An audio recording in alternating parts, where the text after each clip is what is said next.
morning. The YouTube link is changed. It's in line 10 of the pad. So if you don't mind, you can spread it into the world with Twitter or whatever. So look at that. Thank you.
Hello, everybody. It's 10:36.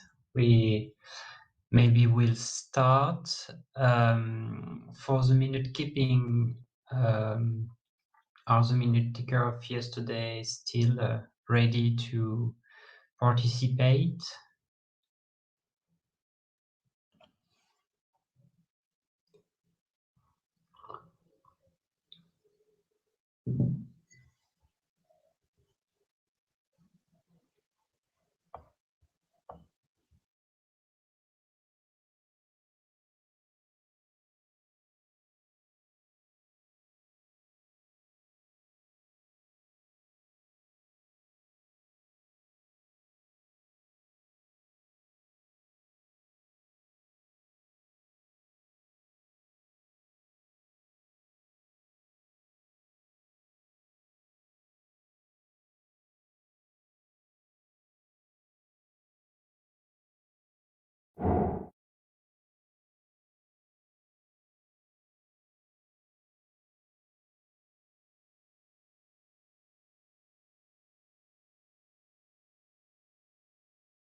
Okay, thank you for the minute, Thomas.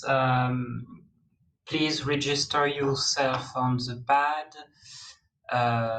Beginning in 30 for your delegation, and in 5 minutes I will call for the present or not. So please register yourself.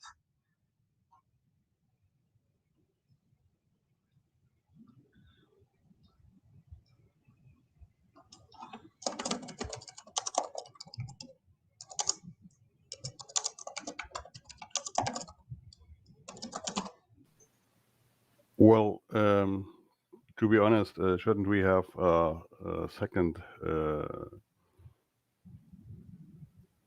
block for the present members today? It's not so not very nice if we have another people there registration and you have no idea whether it was for yesterday or today.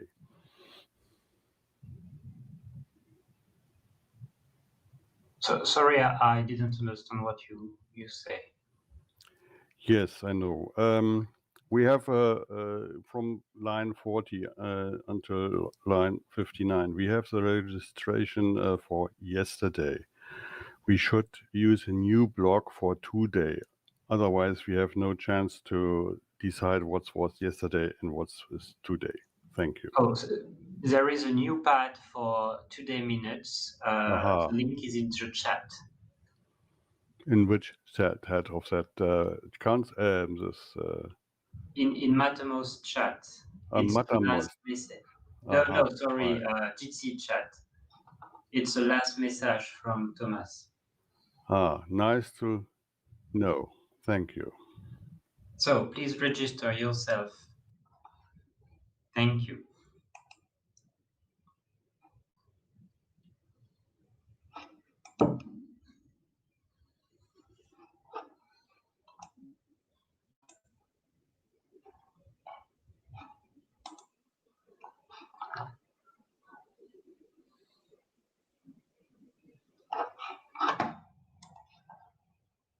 And don't forget to log in into the vote platform, please.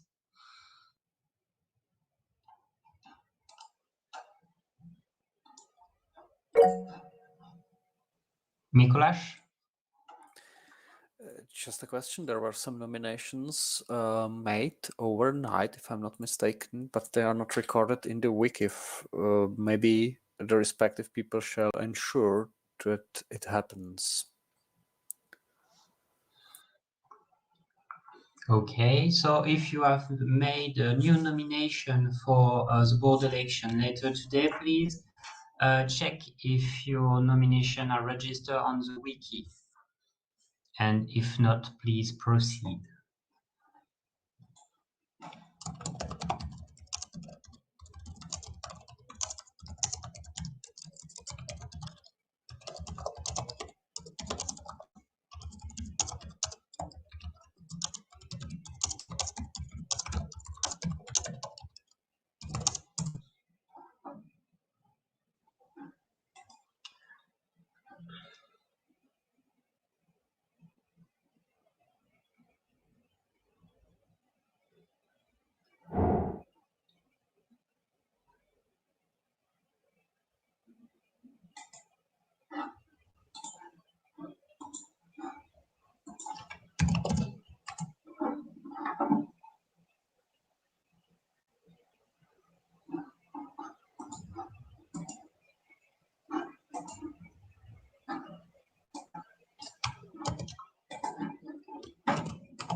Etienne, Yes. your keyboard is working fine. Oh, sorry. Apologize.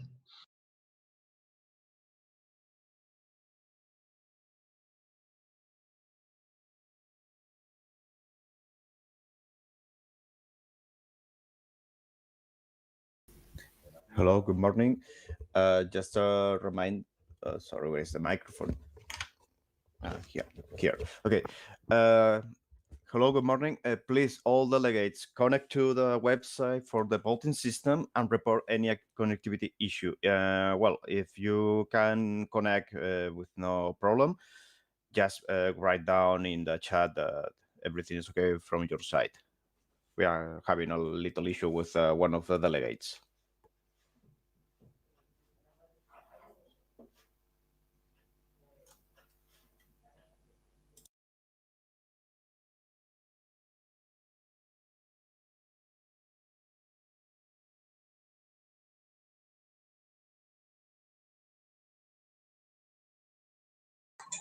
Okay, I will proceed to the calling of members. So we have delegates for Pirate Party Austria. We have delegates for Pirate Party Czechia. We do not have delegates for Pirate Party Estonia. We do not have delegate for Pirate Party Finland. We have delegate for Pirate Party France. We have delegate for Pirate Party Germany. We have delegate for Pirate Party Greece. We do not have delegate for Pirate Party Iceland. We do not have delegate for Pirate Party Italy. We do not have delegate for Pirate Party Luxembourg. We do not have delegate for Pirate Party Netherlands. We do not have delegates for Pirate Party Norway. We do not have delegate for Pirate Party Poland. We do not have delegate for Pirate Party Catalonia. Dario, do you know if Exile will be present today or not? He should be present, yeah. So let's wait a few minutes. No delegate for Pirate Confederation Spain. We do not have delegate for Pirate Party Sweden. Is Mati or Mab present or not yet? I do not see them. We do not have delegate for Pirate Party Switzerland. We do not have delegate for Pirate Party Slovenia. We do not have delegate for Pirate Party Slovakia. And for Young Pirate Europe, I see that Matej is present, but not registered on the pad yet.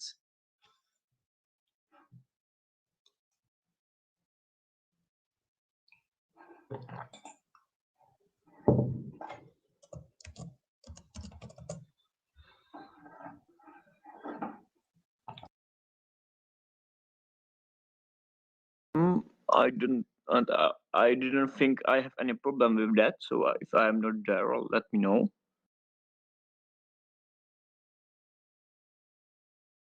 So we are on a new pad for the minutes here. I'm posting it on GT chat, and if you can register yourself line 59, please.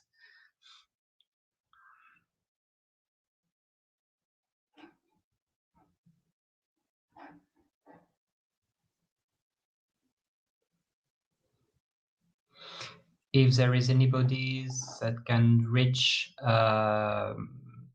Swedish delegates and Exile for Pirate Party Catalonia.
Okay, so let's resume the meeting where we left it yesterday. The first point on the agenda is the motion regarding whistleblower proposed by Pirate Party Greeks. I don't know who will present it, but the floor is yours. Good morning, everyone. Can you hear me? Yes. Okay, good. So, as you may know, in the European Union, there was a directive, specifically 2019-1937, which regards the protection of whistleblowers in general. So, according to this directive, member states shall bring into force the laws, regulations, and administrative provisions necessary to comply with it by 17th of December 2021. However, as of today, Sunday 23rd January 2022, only 6 out of 27 member states have managed to adopt the law, while it's delayed for 20 out of 27 member states and not started for 1 out of 27. That one happens to be Orban's regime, all of a sudden. According to the EU Whistleblowing Monitor, these are the statistics as of today. And specifically now in Greece, whistleblowers, reporters, and journalists have been the martyrs of a European Union that fails to protect them, particularly due to the lack of such robust and holistic legislative framework that would protect whistleblowers and the corresponding procedures that should be carefully examined and followed. Greece has, first of all, mourned over a dozen whistleblowers, reporters, and journalists. I'll go a bit further into it because it's really important for us. So we have more than 10 whistleblowers and protected witnesses in the biggest drug-related bust, which was 2 tons of heroin in a cargo ship, the Nur case, where they randomly, but not so randomly, found dead. Car accidents, cardiac arrests, and so on. Also, recently we had a crime journalist, namely Giorgos Karaivas, who was murdered by the so-called Greek mafia. Second, we have dismissed and put on hold a plethora of court cases of public interest. The most recent examples are the Rune 1 case and the Novartis case, having the latter already been prosecuted in the US courts, with the pharmaceutical company Novartis convicted and practically admitting the scandal that occurred here in Greece. So here, that case is put on hold. It doesn't have any success so far, no transparency, nothing. Third, Greece has dismissed numerous magistrates, many magistrates involved in the aforementioned cases who were in favor of supporting the public interest investigation of these cases. They have been dismissed. And fourth, we have criminally charged journalists and reporters who were investigating such cases. In the past week, for example, Mr. Vaxevanis and Mrs. Papadakou have been criminally charged for investigating the case of the Novartis scandal, and the criminal charges they received like as long as 25 pages, among which they are accused of criminal synergy and abuse of power. They are accused of establishing and participating in a criminal organization gang, and synergy in breach of duty. To this end, the European Union has already failed countless times to holistically protect whistleblowers and the integral functioning of the judicial system of its member states in accordance to the EU law. So it is not acceptable that under these circumstances, the majority of the EU member states has delayed transposing this directive into their legislative frameworks. With regard to the aforementioned arguments, the Pirate Party of Greece proposes to this council meeting to adopt the following motion. It has been posted online. The main parts are that we want to condemn any intransparency and/or intentional delay of the competent governments of the EU member states which have delayed or have not yet started the procedures required to transpose this directive into their legislative frameworks.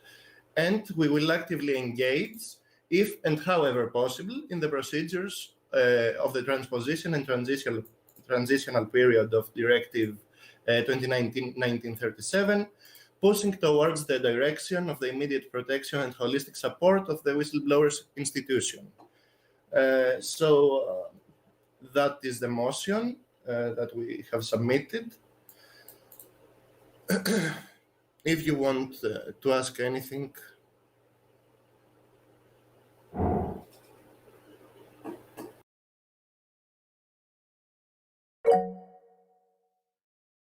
Mikuláš? I just have a comment that this is simply a shame for whole Europe, and we shall work on that. And from my point of view, what shall happen, and thanks very much for raising that issue on European Pirate Party Council. What should happen is that we shall really chase the Commission and force it to actually work on that, because it's the European Commission that is legally obliged to ensure that the member states will implement the respective measures following the European directives. So I would maybe invite you, when this motion is voted on, if it would be possible to connect and help us to prepare some sort of like question for the Commission why they didn't yet actually did their job, or what they are going to do.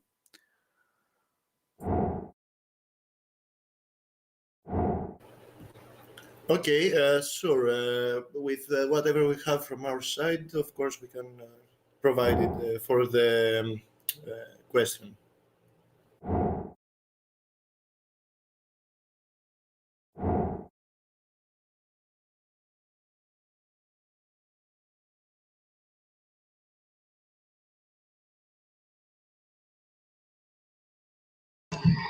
Is there any question?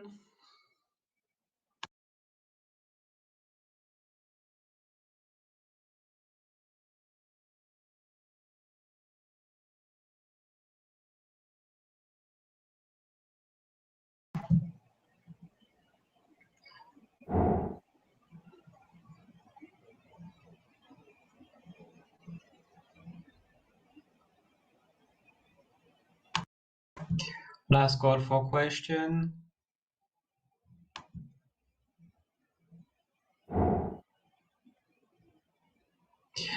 If there is no question, we will proceed to the vote. Please, Dario, can you prepare the vote?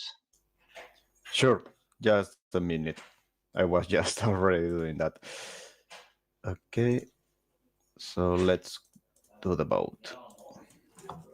So please remember to connect to the vote platform.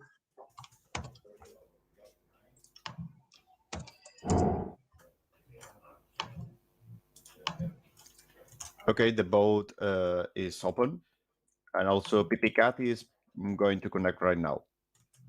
Thank you. So please vote.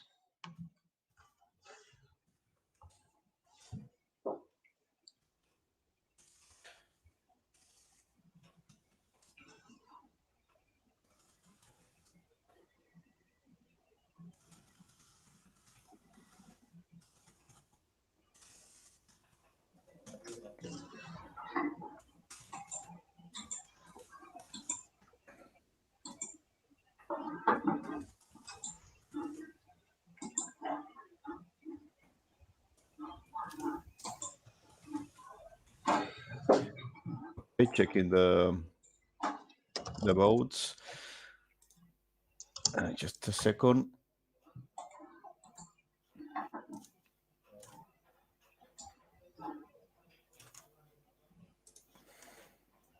Here.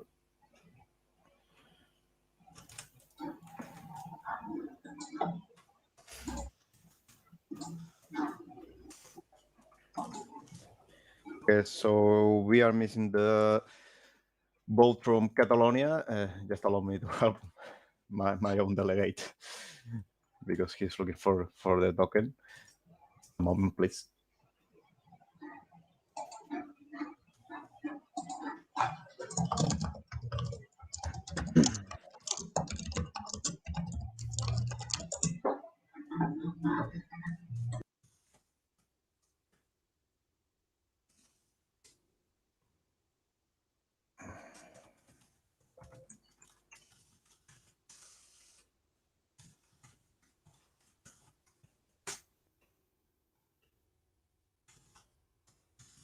Okay.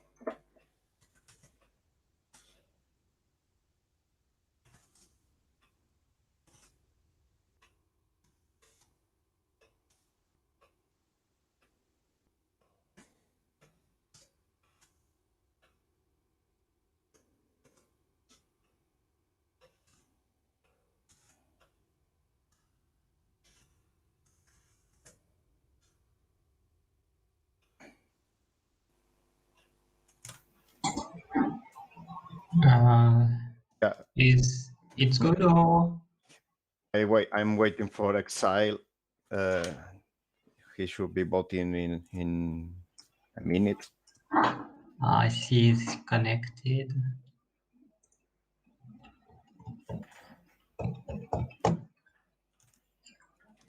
Okay, while we are waiting for Exile to vote, if there is no objection, I propose that we do not change the order of the agenda, but we change a little bit the time slot. So we will try to vote on the budget from now until 11:30, and then between 11:30 to 12:30 we will see to hear and proceed on the vote of the chair and vice chair, as we only have one candidate for each position. And then from 1:30 until the end of the rest of the day, we will see for the candidate the election of treasurer and the other item on the agenda if there is no opposition. Okay, we have the votes. Thank you. Please, the result. Yes, just a second. Close results. Sorry, it's better to open here. Perfect. Yeah, I'm going to share the results. The results are in.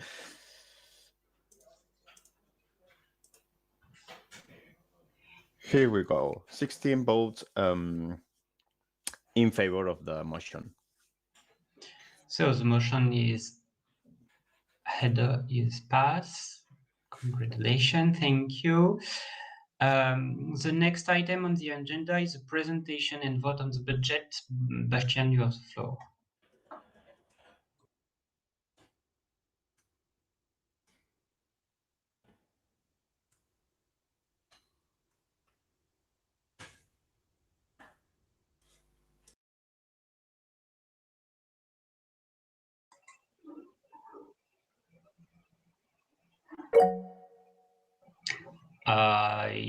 Yes, I see that someone, Samuel.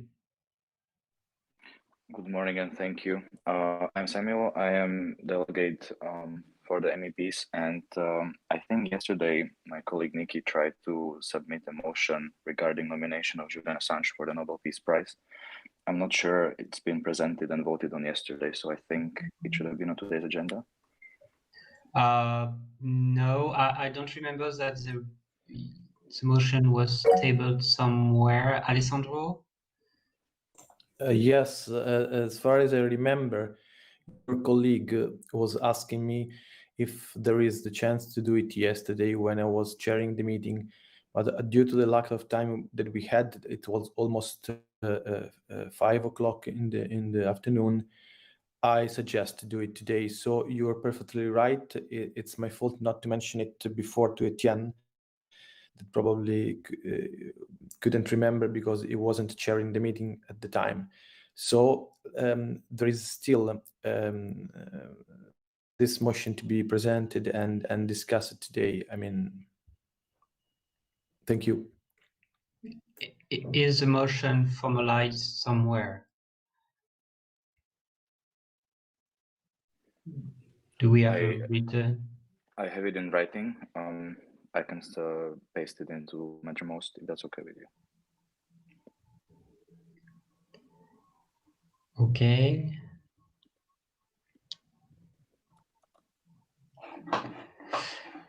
So, motion. Okay, so the motion is the following.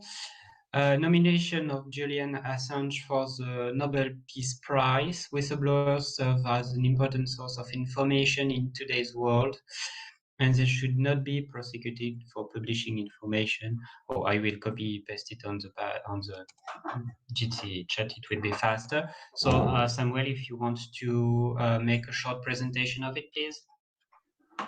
Yes, thank you. So as you started, whistleblowers serve as an important source of information in today's world, and they should not be prosecuted for publishing information that is vital to the public, as was the case with whistleblowers such as Edward Snowden and Julian Assange recently. No one should be punished for reporting wrongdoing by states or other organizations. Julian Assange sacrificed his personal well-being and ultimately freedom for the benefit of society, and that, in our opinion, qualifies him to be nominated for the Nobel Peace Prize. The process of nomination itself is relatively simple. There's a web form where people who are qualified to nominate people for the Nobel Peace Prize can fill it out and nominate personalities. And with this motion, quite simply, we would like to ask the Council for support in nominating Assange for the prize. Thank you. Is there any question?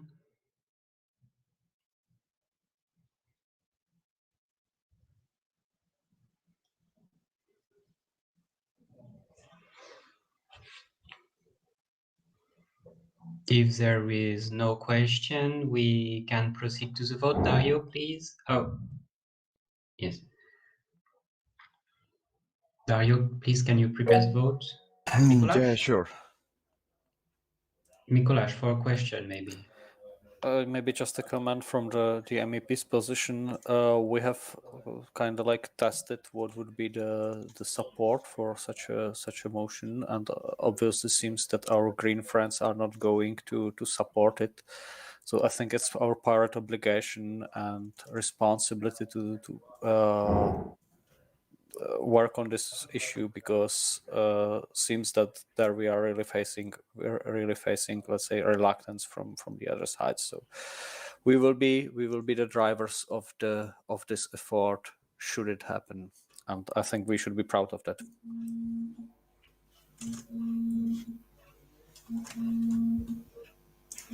Just a minute, please.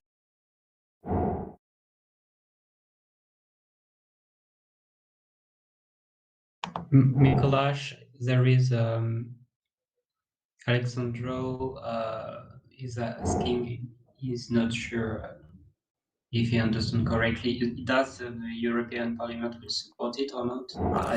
There was no vote yet on that issue. We have just tested what is willingness of our partners, and we will be those who are driving the initiative. So basically now it is about the European Pirate Party being perceived in the media as the driving force of this effort.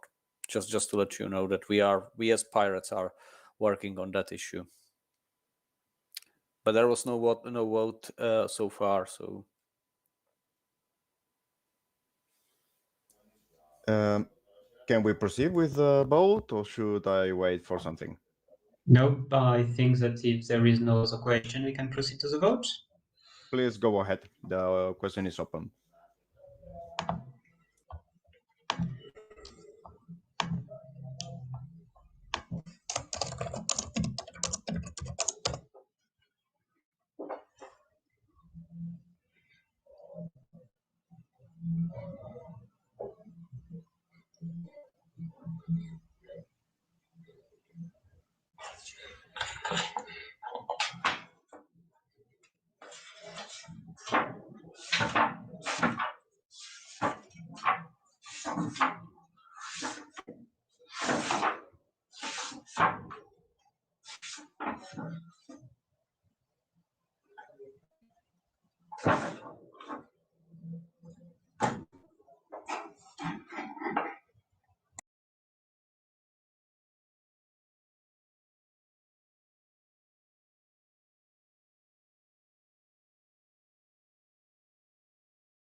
One vote left. We are waiting for Young Pirates.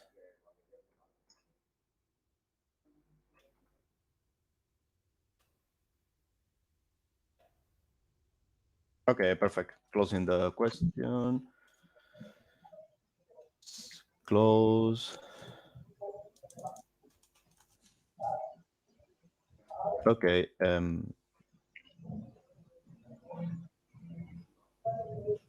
So the results are in.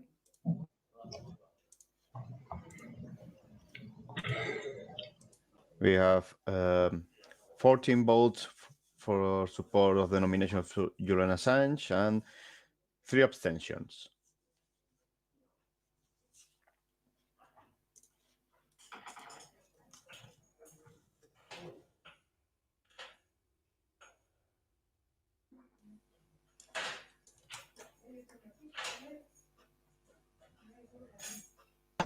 Okay, to be sure, is there any other motion left or not?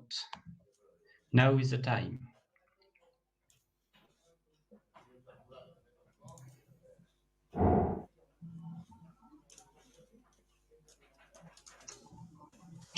If there is no other motion, we can now for sure pass to the next item on the agenda, which is budget. So, Bastian, you have the floor. Have I? So, we'll switch my camera on if it works. No, but it doesn't work. Yeah. Why not? I have no idea. So, it's okay without cameras, I think. Yeah, we have a budget that's presented in a wiki since some time, and I will give you a link where you can have a look right now. That's in the chat of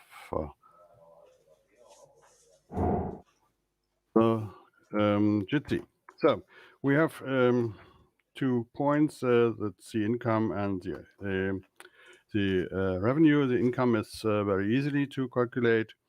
That's 4,300 euros. Hopefully, if everybody pay their fee, and we are waiting for a donation, about 900 euros. So we have 4,300 together. And for the expenses, I have an initial plan and a plan B.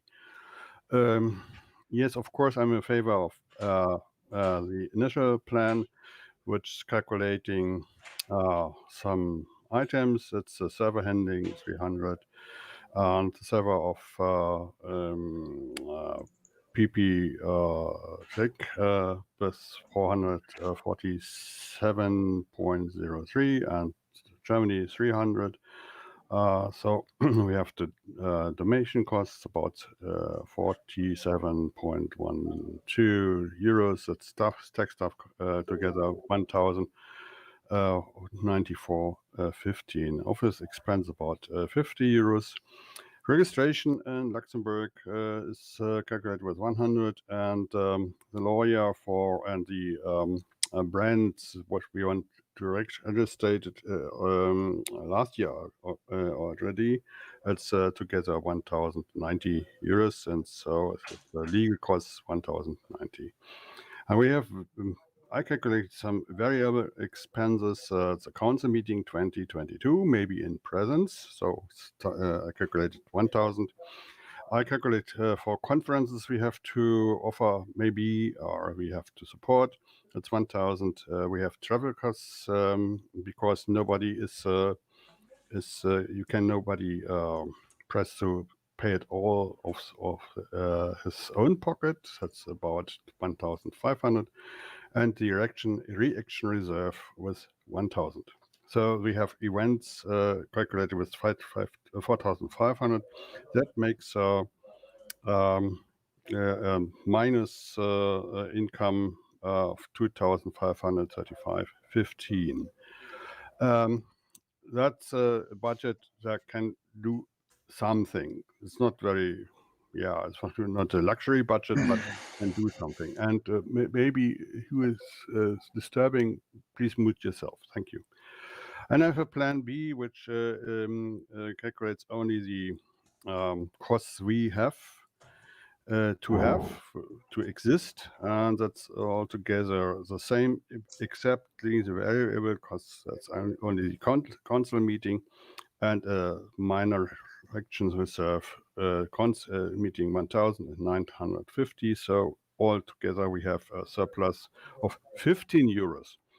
So that's the alternatives you have to vote over. Otherwise, we can discuss the budget very intensively. I'm open to that. Thank you.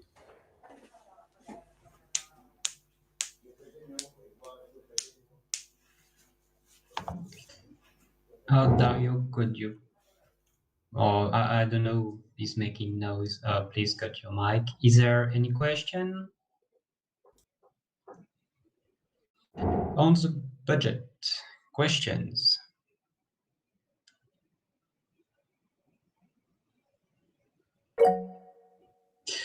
Alessandro? Yes, thank you, Chair. I have a question for Bastian because I do not understand clearly the proposal. The first question is because as I see let's say two plans. Let me say this. Let me use these words. I don't know if you want that the council is voting and choosing between one of them, because in my opinion, a budget, of course, shouldn't be at the disposal of the treasurer of the the board, but it should be approved. So we should have only one clear statement that say that, for instance, we have I don't know, 1,000 euro for council meeting organization, and this doesn't mean. This means that the treasurer can pay up to 1,000 euro. If it pays less, it's fine. If it pays more, it is not and requires another, let's say, authorization. And the second question is, I barely understand what are the difference between servers 2022 in Czechia and 2022 in Germany, but maybe because I don't understand clearly the way of the infrastructure. Regarding budget, let's say, presentation,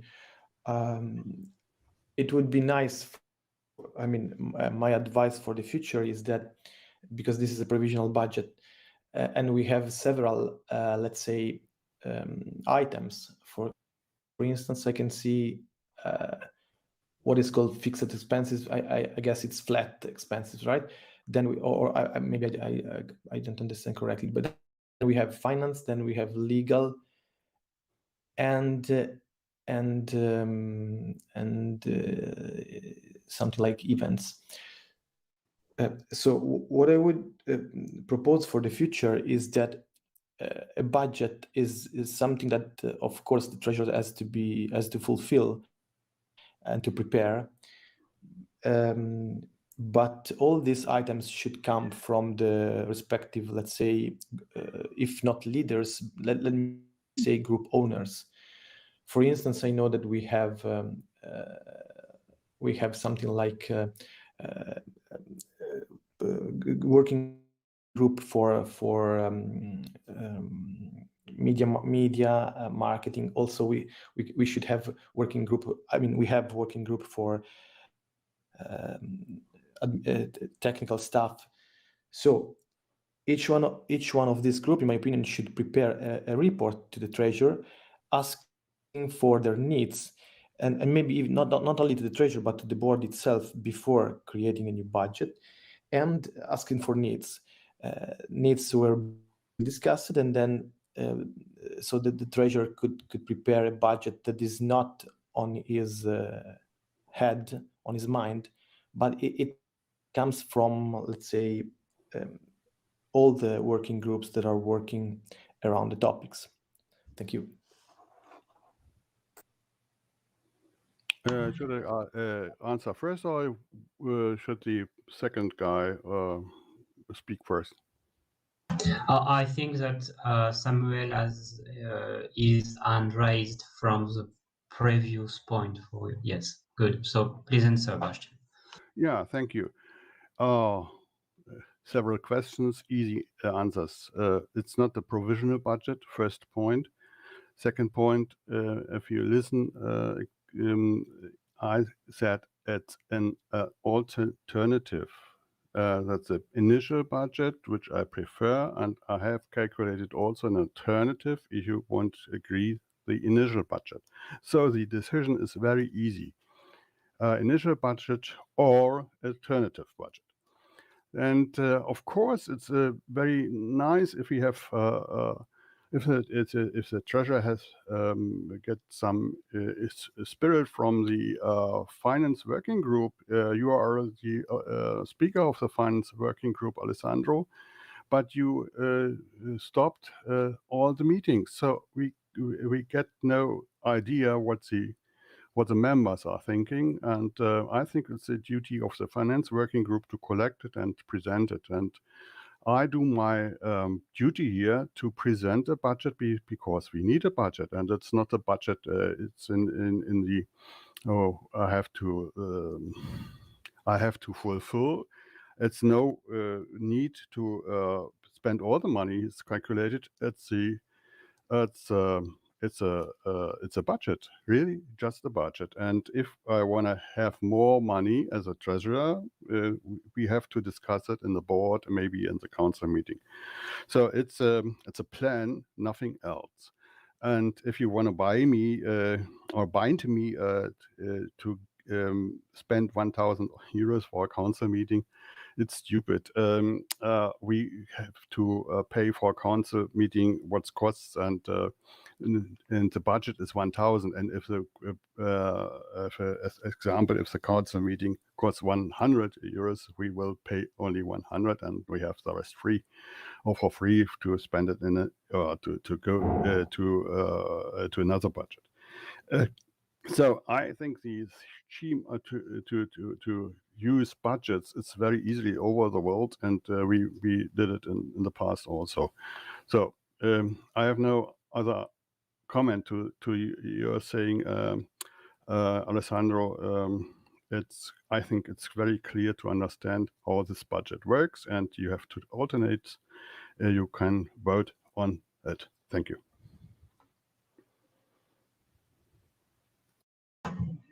Thank you. I think that Dario just left us for a few moments. Is there any other question on the budget?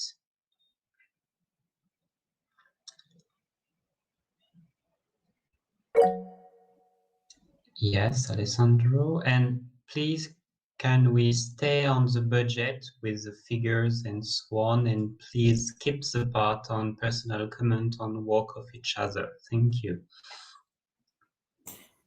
Yes, I just would like to clarify, because you mentioned the finance group.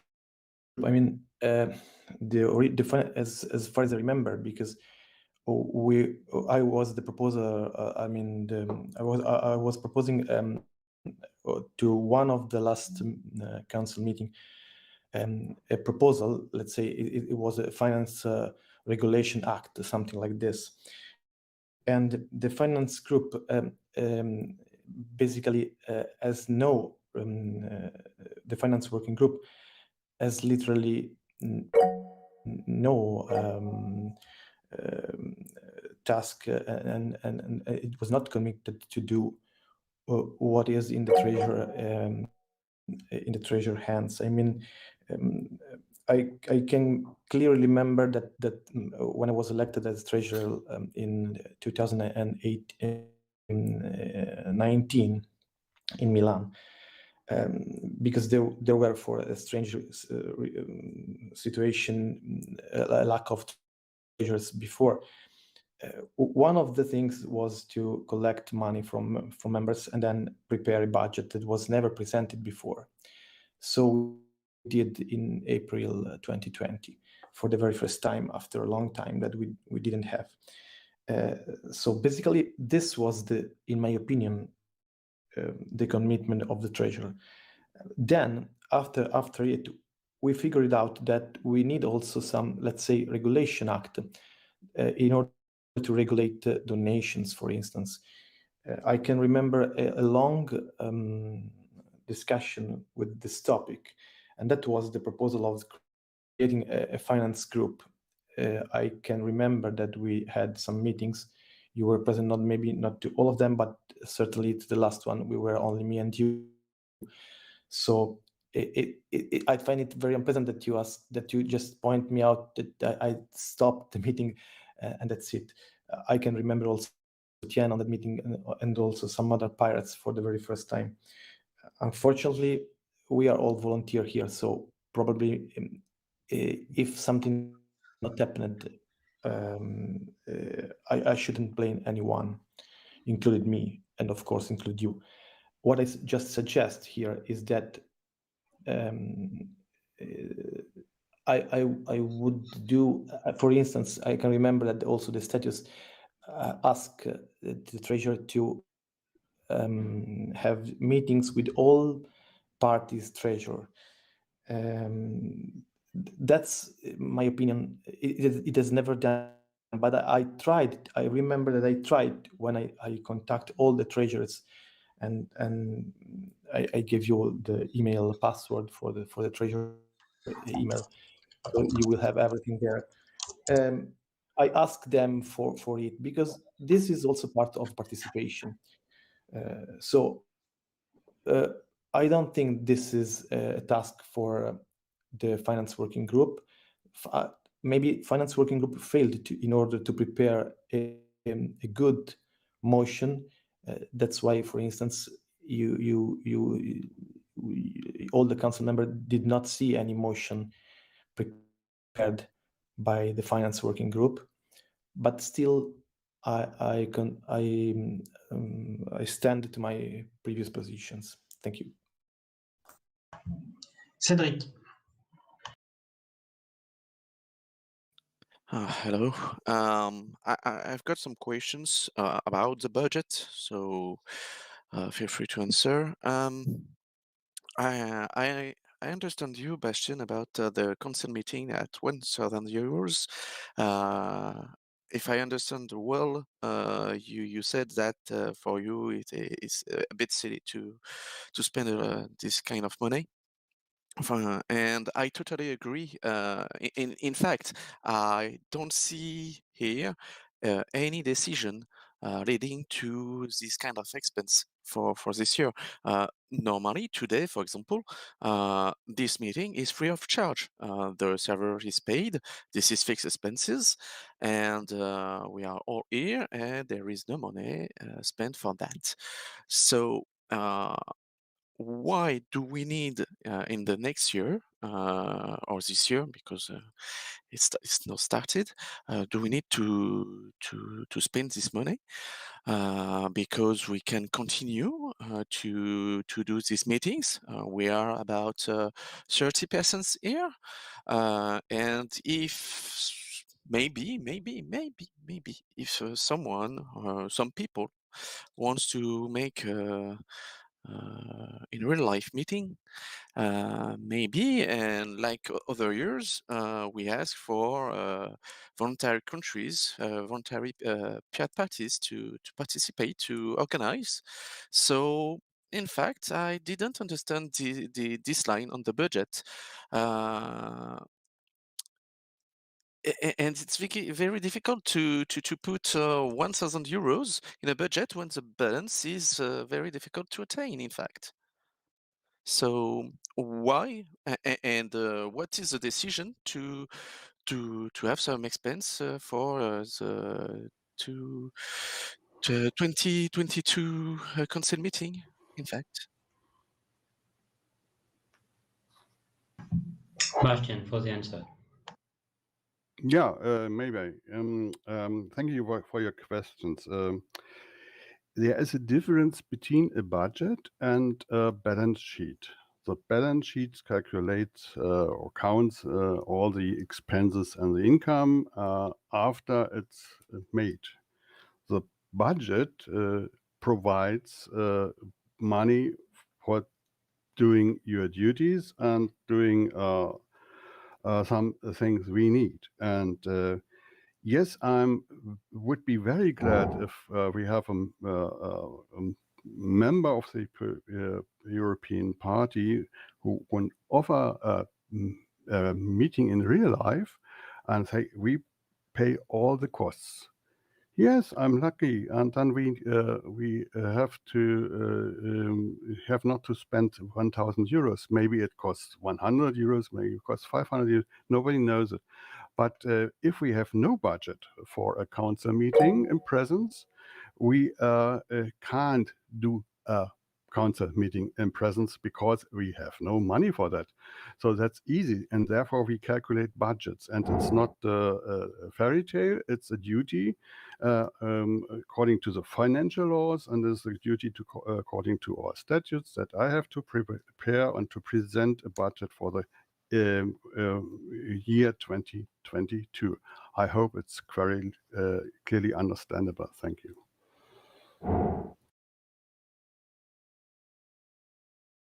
Okay, one written question and then Mikola's question. The first question is from Alessandro, who asked, why did we get only two fees, Czech and German, even if the fee is reduced to only 15 euros?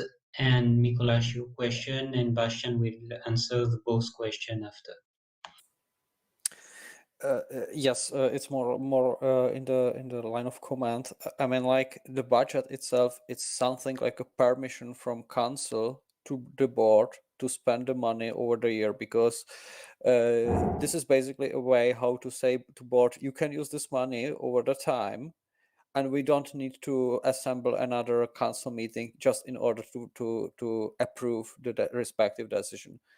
So it is more about like how far you trust the board that the board can, if needed, use the money wisely. But of course, this is about if needed. So it can very likely happen that we will not have to spend certain money for certain purposes, like for example, spend money for the council meeting. And concerning this bothering COVID pandemic, it's very likely we will not spend it because the next council meeting would look like this one. So that does not exclude us from let's say keeping the opportunity in the game to really like doing it in person. But yeah, as said, it's unlikely.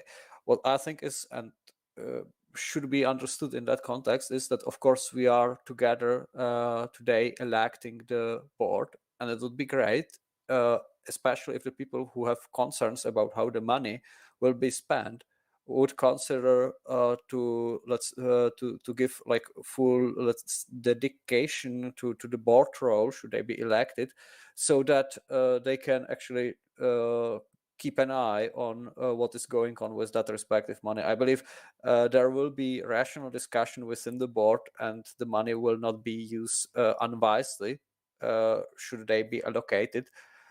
But it's of course good to have the, let's say, hands on the decision, so that one can can trust that it was wise and reasonable. But I believe we are talking about entrusting the board by the council, and inherently we should cooperate in the spirit of goodwill, not in the spirit of mistrust, because that would break this organization completely.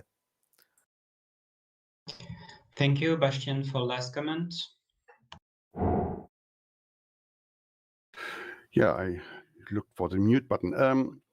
Thank you for your comment, and the question of Alessandro is very easily to answer. I have no idea why our members don't pay their fees, but maybe you should ask them. Maybe you can persuade them to fulfill their duties. That's the easy answer. And of course, I go to every member and ask for pay the fees. And so I did this year and the last year. And so maybe we get goodwill from the members that they pay all their fees. I think it's a duty and it's a pity that it's not fulfilled. That's my answer. Thank you. So, as Dario is actually absent, we will proceed. Oh, yes, you are back. Marvelous. At a good time. Thank you. So, Sorry. no problem. If I understand correctly, and Bastian will confirm, there is for the budget. I do not have it. May I help you? Yes, 1 minute, please. So if I understand correctly, there is option 1, which is initial budget. There is option B, which is plan B. Are we okay with this? Yes, it depends. The initial budget is to vote it on first, and then we have a fallback solution that's the plan B. And if it's not, if nobody votes on the budget with yes, then we have a problem. But I have a feeling that maybe the budget with the full expenses is not will be not pass. Then we have that plan B. But I hope that the full expenses will be passed. That we have money to fulfill our duties, and we can do something to spend or to spread our ideas into the world and so on. That's and my suggestion is that we vote of the initial budget with full expenses first, and then if it's not passed, then we do the second plan. Okay, thank you. Thank you. So the question is, does the council approve the 2022 budget as presented in the initial proposal from the treasurer? So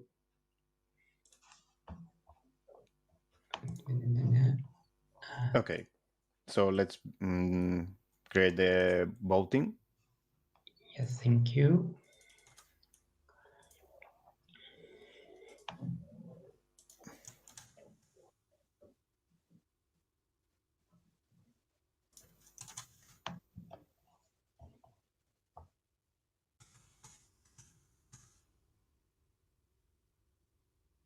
Okay. The vote is open. Please proceed.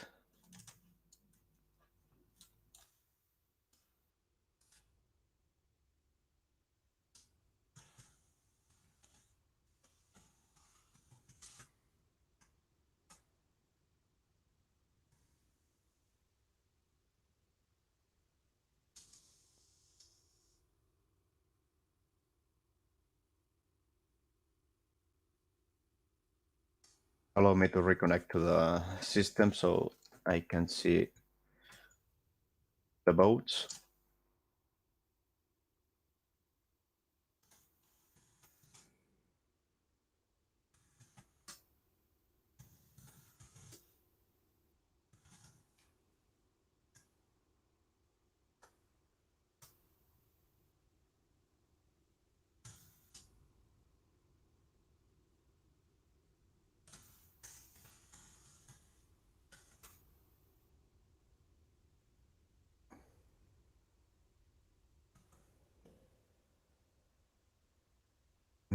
Moment, please.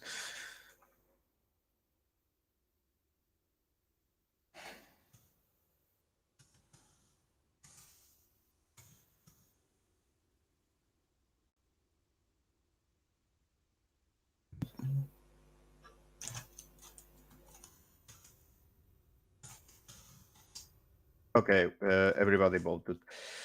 Perfect. Let's close the vote and show the results. Showing results right now. We have 13 votes in favor of the budget, 2 against it, and 2 abstentions.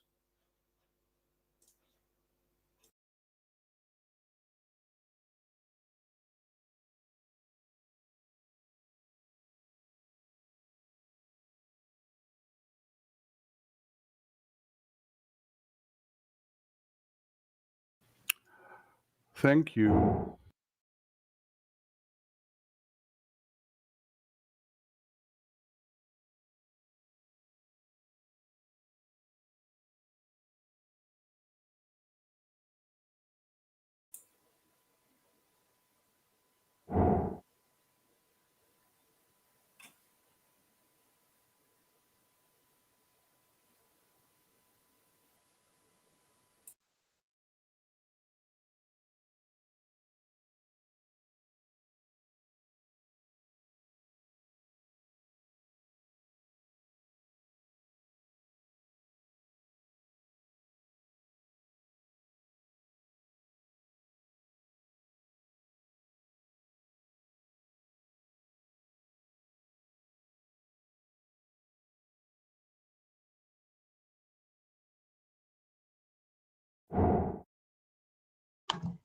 Okay, thank you. The motion is approved. There is no need to vote on Plan B.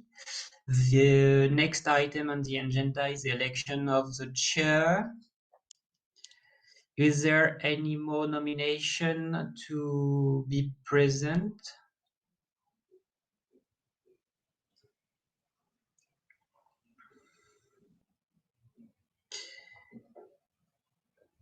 If not, the only candidate is Mikuláš. So we will proceed to a short presentation following by a question and then proceed to the vote. Mikuláš, you have the floor.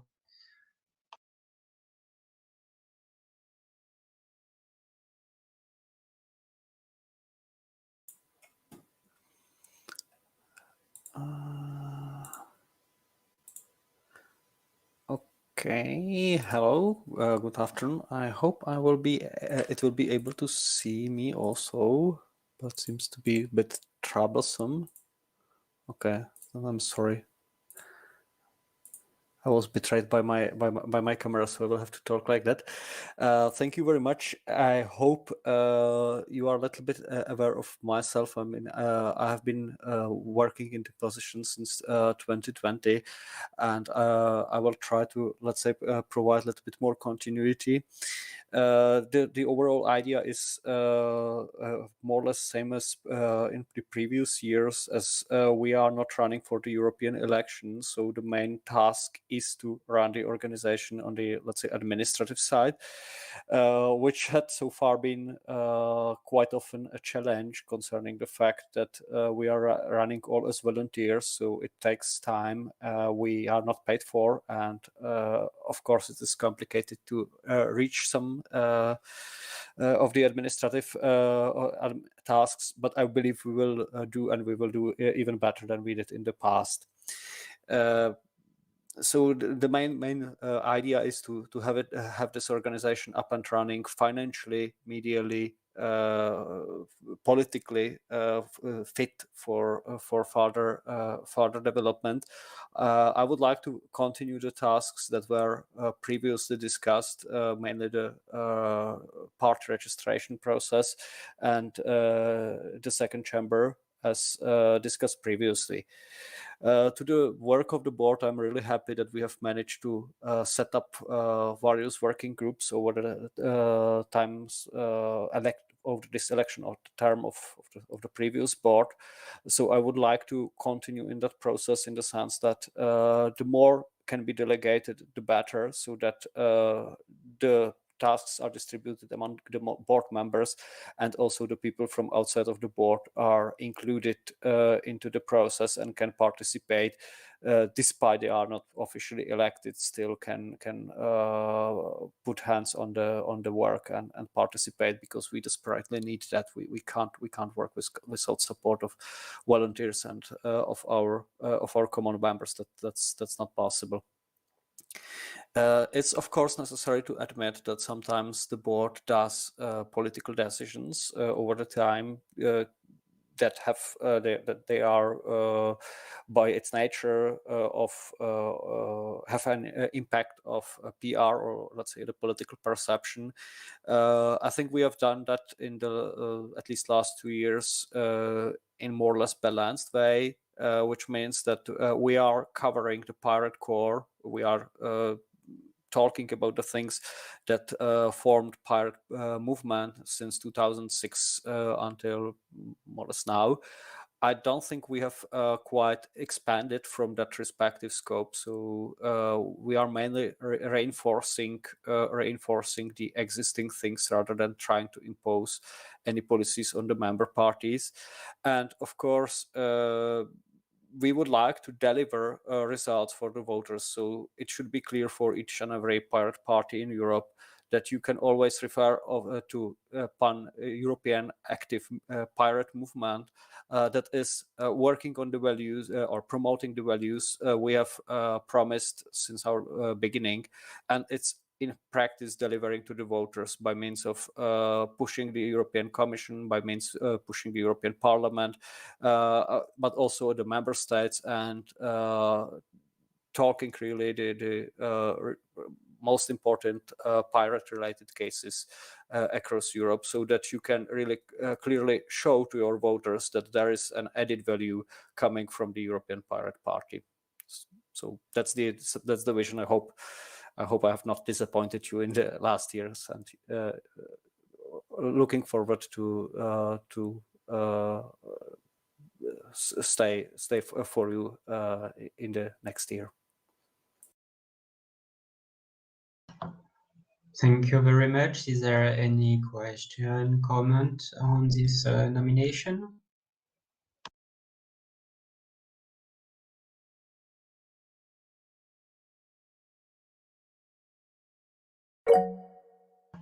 Cédric.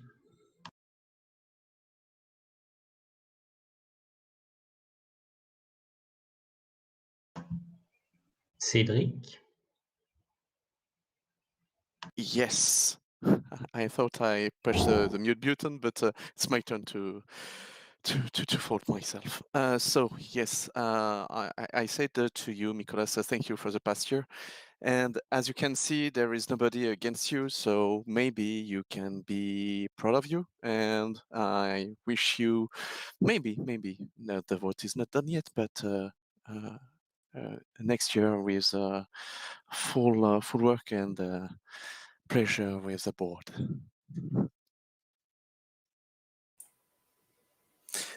Thank you for that. I really appreciate the trust, and I will try not to misuse the position of being the only candidate, and I would love to have the opportunity to talk with all of you still further on, so that this is not one-man show, and your opinions are being included and incorporated into the decision-making process as much as possible, so that you shape the organization, not myself. Alessandro? Yes, thank you, Chair.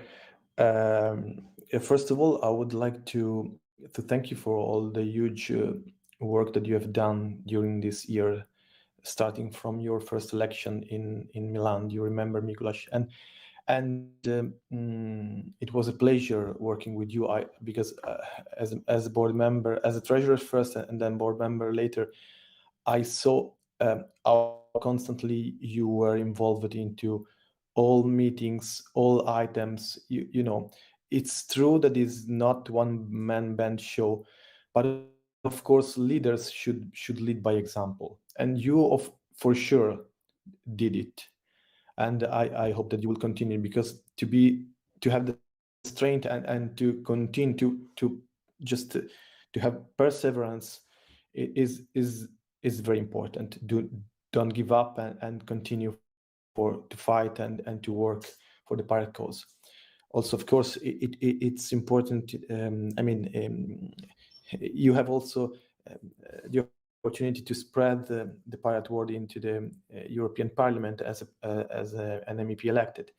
But also, it's very important. I really appreciate that you will, all the stuff that you're doing are also concentrating and within to the European Pirate Party. But if I may only just not because of course it's not your fault. When an organization fail, it's the fault is spread to everyone, and when maybe when an organization lead, maybe it can be for some, but when it fail, we all fail.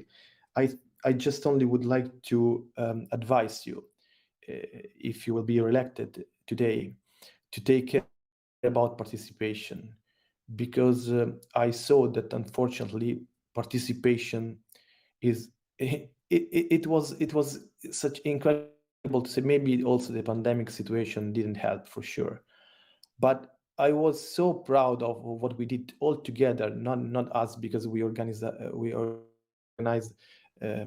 with the Pirate Party of Italy and Pirate Party of Iceland the meeting in Milan. But I was so proud of the meeting, of that meeting. We were there together, and the future seemed to be bright. And then after 2 years and enough, participation is very low, and it's getting worse, in my opinion. If you see where are the northern pirates here, I mean, of course it's not up to you, but this is my wish for your next term. If you will be elected, I strongly suggest that you will invert this thing that I consider very, very dangerous for the pirate movement. Thank you. Thank you. Are very right on that issue, and it's a big issue. I mean, like maybe it's good when we are not having troubles among ourselves, and we don't shout on each other here. That's good. The bad part is if the people are not talking, and definitely we will need to talk more, work more, and we will need to find a way how to include more people into the processes of the European Pirate Party, because I do agree that there is their need for getting people more involved. I mean, from my point of view, I'm especially happy for initiatives like, for example, today's initiative from the Pirate Party of Greece towards whistleblowers, because that's really a way how to involve people from other parties into the stuff. And yeah, it would be great should we have more options like that, more opportunities to contribute, and more results that can be provided through the participation of all the pirate parties. That's for sure. For sure, I will definitely have to focus more, especially on the Scandinavian parties, because yeah, I have been to Finland since some time, but definitely the chair probably has to travel a bit more. And since the council meeting in Reykjavik, I haven't been there.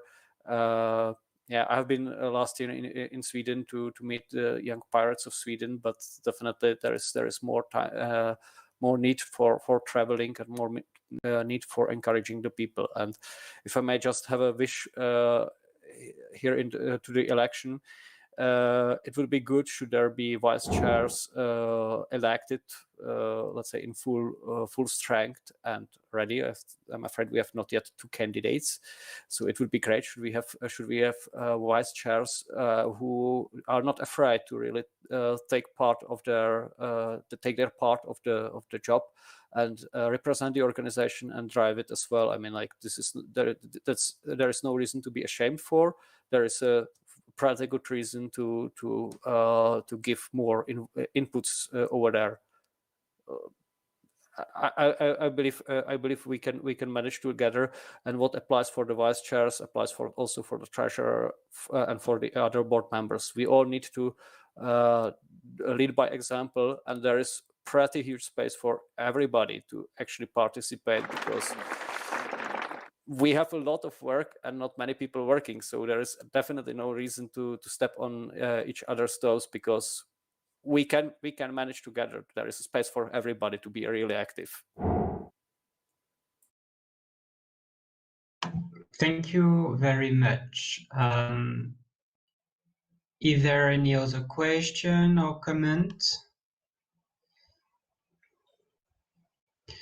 If not, we will proceed to the vote. So we will use approval voting. The voting tool is not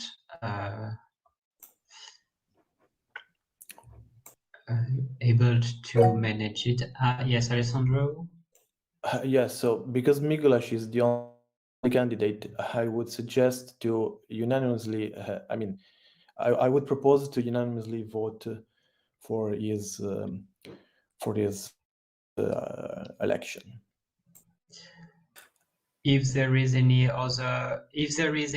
objection, I propose that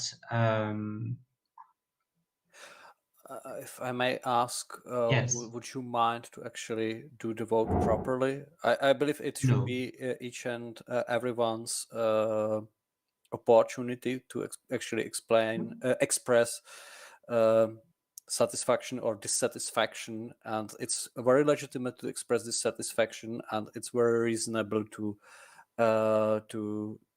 use that opportunity to actually start resolving problems that may occur. So it should be possible for everybody to vote. Dario? Yeah, indeed. I suggest to do the vote, but anyway, for further positions that have multiple candidates, I was telling Etienne in private that maybe we could do a vote for each candidate and then rank them so we can know who got more votes than the others for the specific position. But in the case of Mikuláš, obviously, I will go for the vote anyway, so we can follow the rules of procedure. So for the when we will have several candidates, we will see how to proceed. But for now, I will call each delegation, and you will say if you approved or abstain on Mikuláš nomination, and if you can write your vote on the chat with your party name, it will be easier for the minute taker. Pirate Party Austria.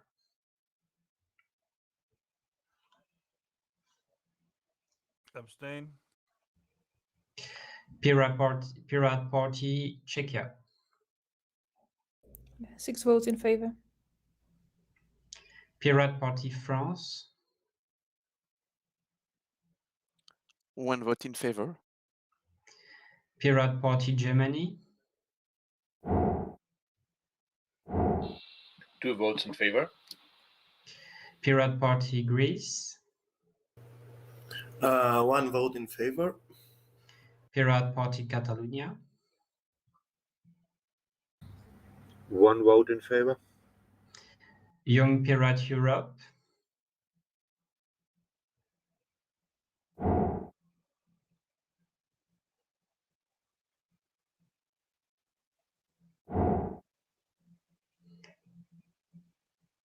Oh, sorry, I skipped Pirate Party Sweden, so 1 vote in favor. And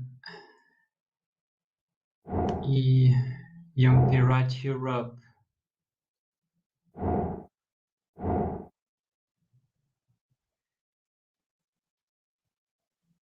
Is there still somebody for Matei for Young Pirate Europe? Please, your vote. I cannot vote. So it's calling vote. So you cannot vote. Okay, sorry. And I don't know, does the MEP representative can vote or not?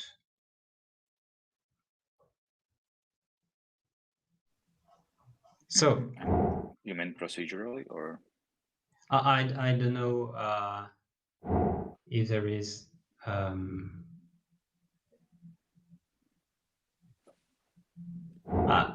yeah, two votes in favor from the MEPs.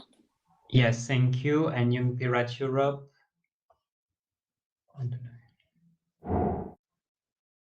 Abstain. Thank you. So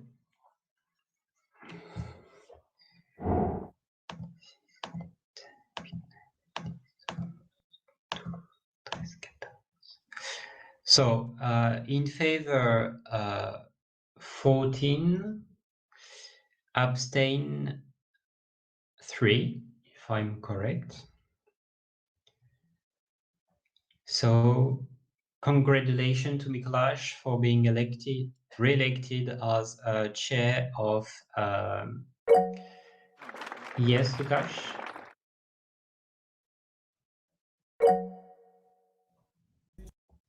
Sorry, just clapping hands. I didn't want to raise my hand.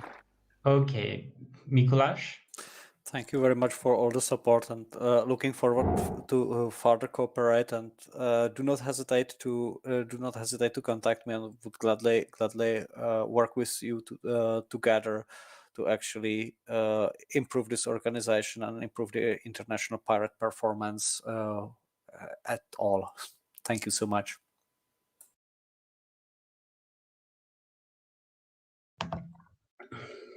Thank you. So let's move to the next item on the agenda, which is the election of the vice chairs. Yes, Matti. Yes, point of order. Is anyone actually making notes in the Etherpad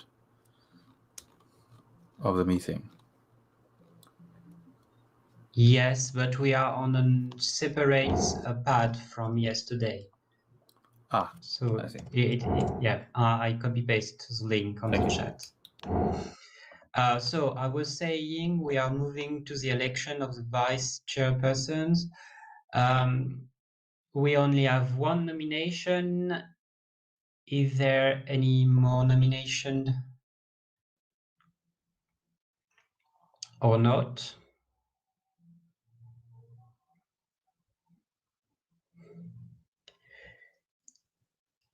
If not, we only have one nomination, Florie from Pirate Party France. Florie contacted me this morning, apologized for not being present today due to family reasons. So maybe someone from the French Pirate Party can introduce her nomination, please. Yes, I can, because you call me. Maybe I can read her presentation on the wiki, if nobody has already done so. So, Florie Marie is a member of the French Party since 2017. As member of the party leadership since 2018. She was the head of the list of the Pirate Party during the last European election. Florie participated to the redaction of the current status of PPFR. She is currently Councillor for Public Relations, membre du Conseil des Relations Publiques, and Vice Chair of the European Pirate Party. Florie is a specialist in the issue of democracy, the voting system, electoral law, political landscape, and so on. As such, she regularly publishes blog articles on the website of Mediapart, online newspaper. She is regularly live on Twitch to talk about the status of other political parties or to analyze the political actualities. She draws her expertise from professional experience, campaign manager, chief of staff. She is now working in the private sector. Florie is committed to having political institutions that allow women and minorities to express themselves freely without having to endure remarks.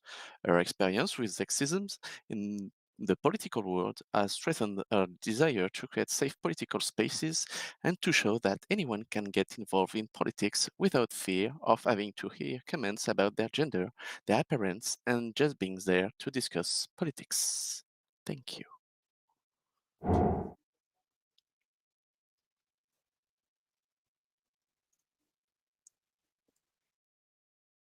Thank you, Cedric. Is there any question on this nomination?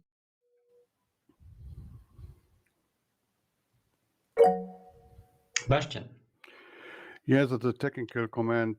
Please give the mail with the approval of the candidacy as an attachment to the minutes because we have no written thing otherwise. Thank you. Thank you for this technical precision. Is there a question or comment about Flory nomination as vice chair?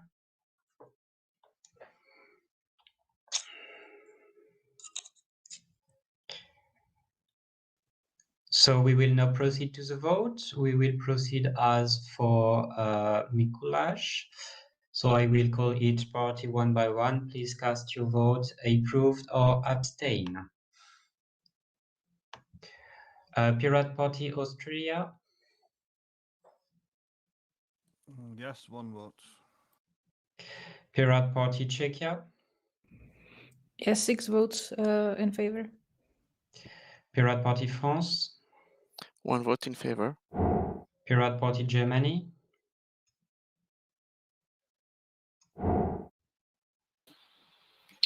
Two votes in favor.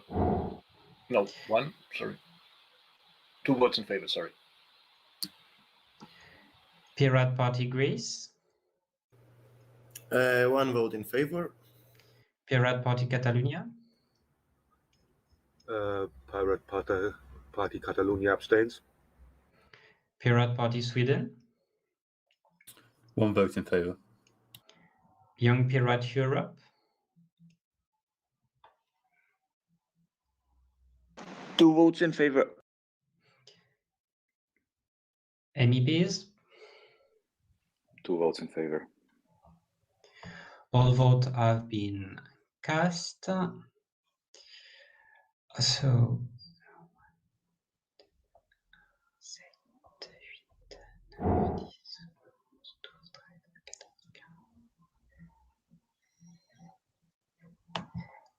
please, may the German delegation confirms that he cast 2 votes in favor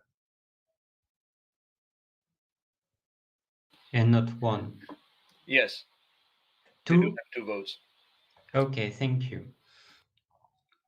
So Flory is elected as a vice chair. For reminder to all the members, there is 1 vice chair position now vacant. Eban for the French Pirate Party. Or no, it's a mistake. So there is 1 place vacant for vice chair.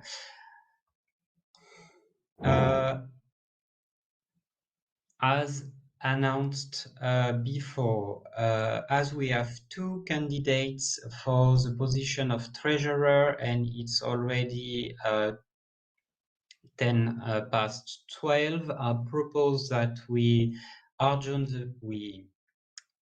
make the lunch break now and that we resume at 30 past 1 as planned with the treasurer election and board member election if there is no opposition.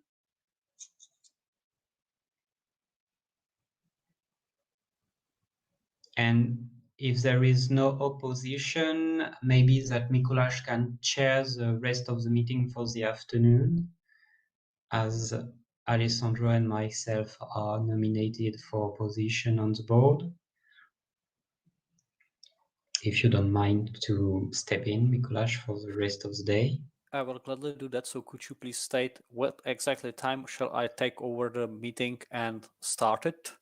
Just for So you will the meeting will resume at 1:30 p.m. and you will be chair from this time until the end of the meeting. Okay, today. agreed. See you there all together. Thank you very much for this morning. Enjoy your meal and see you later.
Good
afternoon, everybody.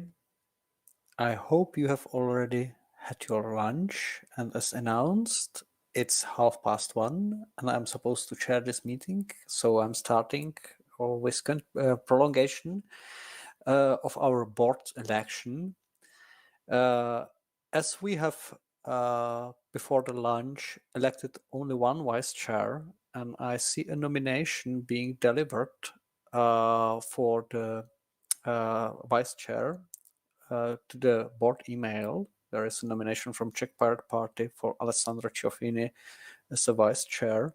I would like to reopen the vote for the vice chair.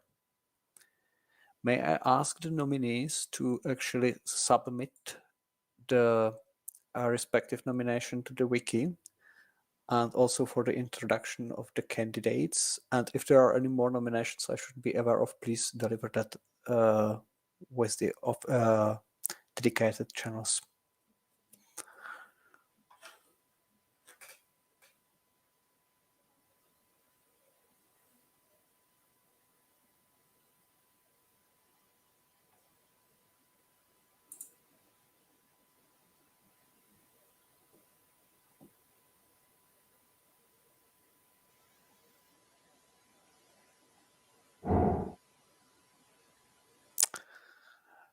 Am I to be heard?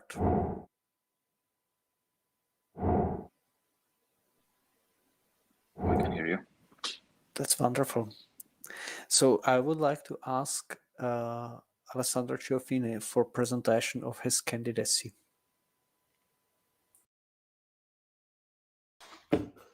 Yes, thank you, Mikuláš. I don't know, can you hear me? Because I had some trouble. I had to log out and log in again.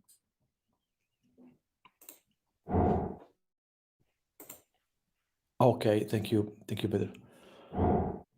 So basically, for those who just don't know me, I'm 51 years old, married with 2 kids, living in Milan right now. And I was in the pirate movement since 2012, joined the Pirate Party of Italy first, and then later on several more NGOs, and lately also Pirate Party of Sweden in 2020. I strongly believe that the pirate movement should be even stronger in Europe, but also strong as well in all over the world. I stopped literally interesting in all other parties because this is and of course Pirate Party is my first really active party. The first and the only, actually. I've never been involved in any other parties before. About my professional lives, I'm currently working for several years as a chief technology officer into different companies. I switched three of them in the last 5 years, and I've dealing with managing people and IT staff in a very international context.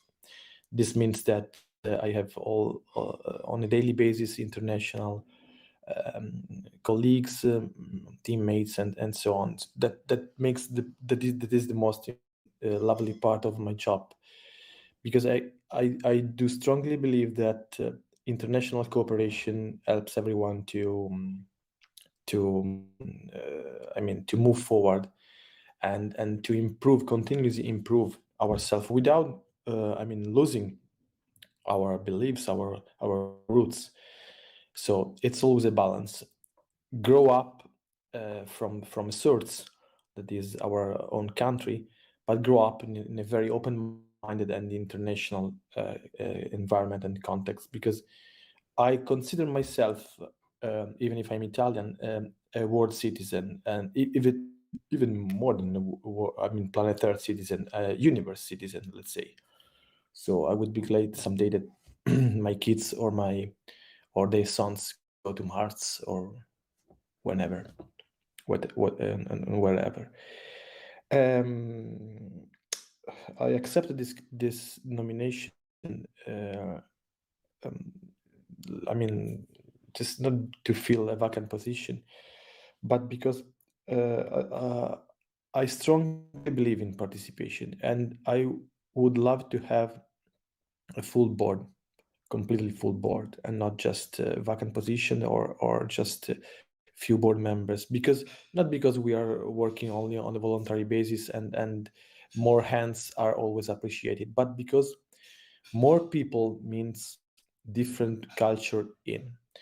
So if I will be elected as vice chair and the vice chair position, of course I should resign I should lose the possibility to be elected as treasurer, and later on, if I wouldn't be elected as a treasurer, as board member. But I want to say this little thing. Two main important things. The first of all is that having many people in different roles is not only a plus, it should be mandatory, because you can be focused on your stuff, and you can be even more effective in the way you're doing. Also, having more people means that you have more participation. Here we experience a lack of participation. I told him before, and my first goal would be to reopen and find that reassure participation. I will ping one by one. It will be my first goal to just bring here to the table, and not only here, because we are not here. The council meeting is just 2 hours, even 2 days. It's not enough for participation. Participation is made on a daily basis. So I would, as a vice chair, go go with Miklos or without Miklos away along Europe, travel around Europe, in order to find out why we are losing participation. I've never done this before, but I consider this a priority for the European part and for the European movement. Thank you. Thank you very much. Are there any questions for Alessandro?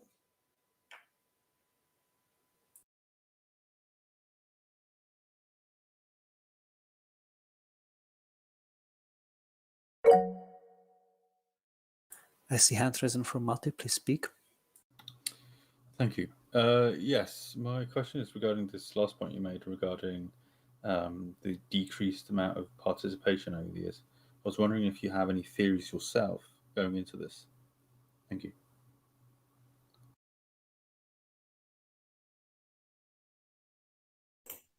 Thank you, Matt, for this question. And yes, actually, I have. I've seen within last 2 years in my board experience that there is some miscomfort from some parties, and also because we used to say we are using to refer to abstract objects like parties, right? But parties are made by individuals, and what we should do is take care of individuals first and parties later, because I think that we did not great as we expected. I know that the road to hell is totally lastrated by good intentions, but so I'm really trust in everyone, because trust is one thing that should be proven before. But the thing is, I have the feeling that in the last 2 years we lost communicate each other, and we lost a bit of respecting each other. That's not fair. That's not good.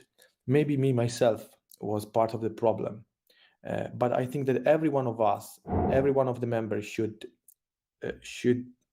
spend at least sometimes, if not each day, during these occasions, in order to auto analyze themselves and say what I did wrong and what I can do to make it better for today and for tomorrow.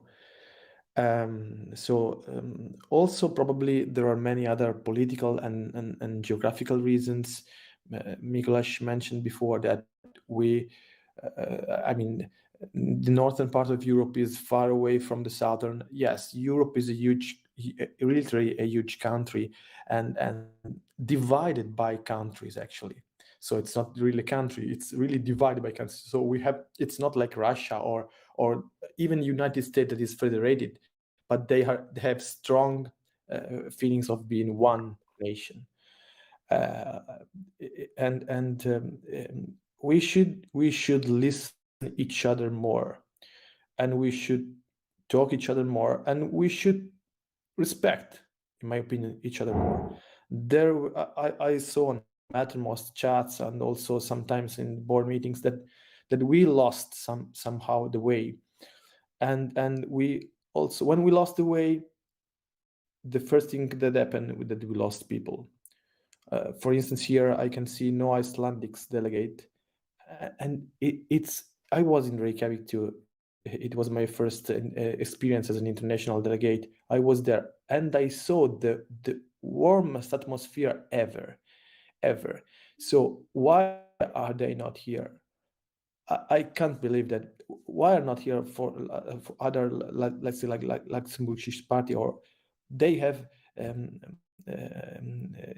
parliament elected in their own country. So it's not a lack of, let's say, for, we could say that for Italy, it's a small party and they simply forgot, or they are simply irrelevant. That's also a problem. Probably there are many, let me pass this horrible word, irrelevant pirate party in Europe, but it's also our task to let them grow, to let them be not irrelevant anymore. So I feel really, I had this bad feeling, and I had this plan to, let's say, at least have one focused item and pursue it. Thank you, Matt. Thank you for answering the question. I see no more hand risen.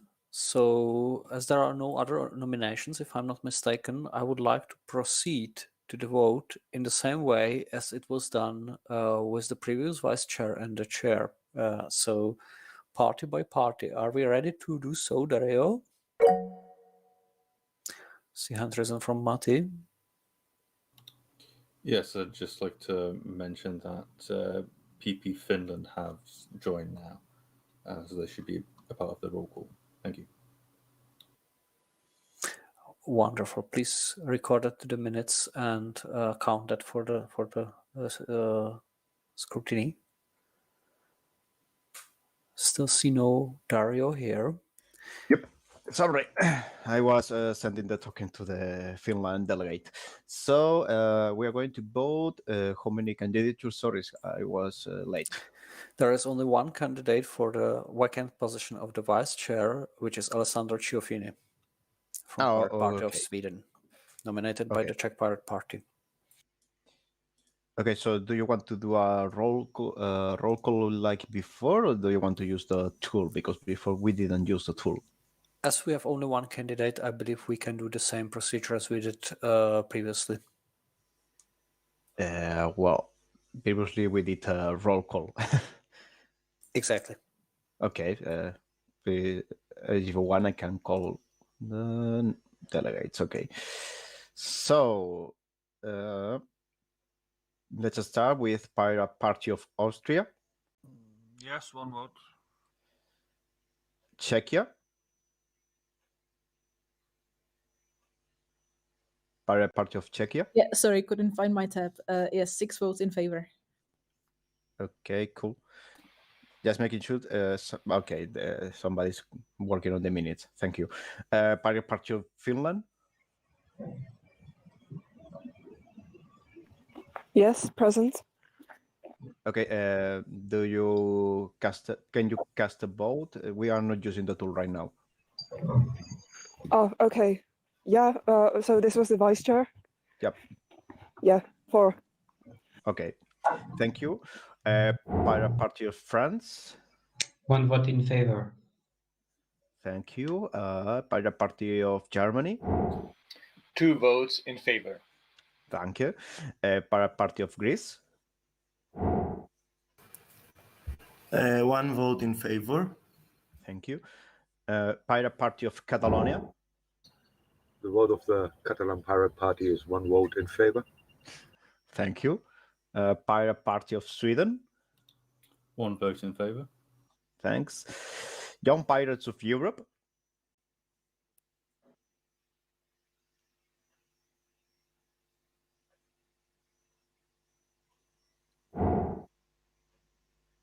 Is Maciej present?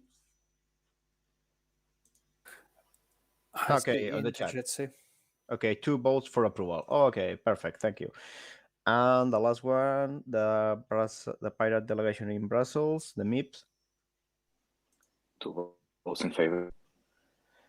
Perfect. Thank you. So, well, I'm going to share the tally from the pad, but it's all votes in favor. So,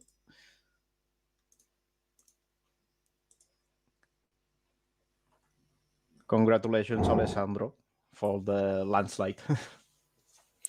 Congratulations, Alessandro.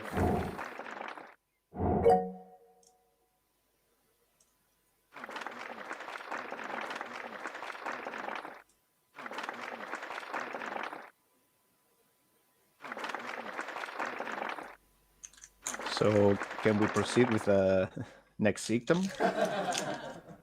Absolutely. I mean, like, do you want to say anything, Alessandro, or shall we go further?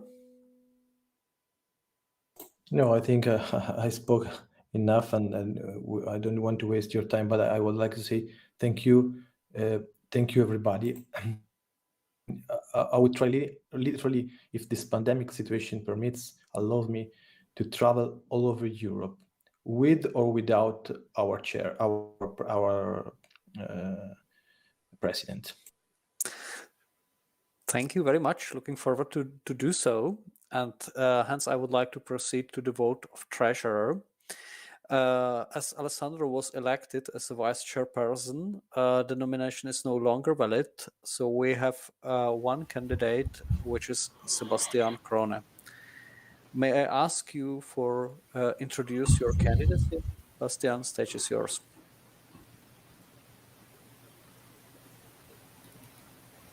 Yes. What the fuck?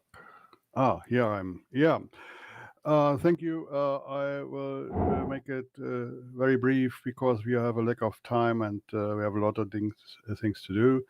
As most of you know, I've been in the European Party project since 2012. My vita has been on the wikis for a month now, because I think it's a matter of respect to the members to apply for board position until in time. And these almost 12 years, I have been a reliable partner who has also supported the PPEU in the background. Since 2013, I have been organizing the technology with my team, which has not shown any failures until today, hopefully. And I make it also for the coming time to offer to look after the administration of the PPEU properly. As you have seen yesterday, we have also drawn a balance sheet for the last year for the first time in the PPEU. And my wish is that the PPEU will develop into a force to be taken seriously in the European politics. I'm happy to help and would be glad if you want to help me as well. Thank you. Thank you very much.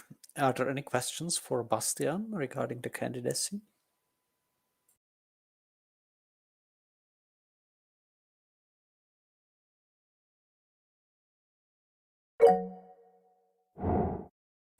I see hand risen from Alessandro. Yes, thank you, Chair. The only question that I have is related. I know that you think that maybe I'm an aged guy and still insist on the same topic, but when I was treasurer, I asked everyone. I provide a full list of treasurers and sent emails in order to have fees. Just fees is just not, it was 300 euro at that time, reduced to 50 in order to increase participation. So I asked before to Bastian, why only two parties just pay the fees? We have 1 year to pay fees, right? And 1 year is, in my opinion, enough to pay just 50 euro, even for small parties that has literally no financials budget. no budgets at all. And he told me before, I have no idea. Well, for me, this is not a good answer. I would never in his position present myself to a council meeting with this I don't want to, but little, if not poor result, because when I was elected in 2019 as a treasurer, I started sending emails, and I got the very last one from the very last fee from I can remember it because it was a little case from PPEU, for Norway PPEU, because they say we got no email. So I apologized myself because of course maybe I did something wrong, but finally, just the day before a council meeting in 2020, they were able to pay. It was, I think, April more or less. I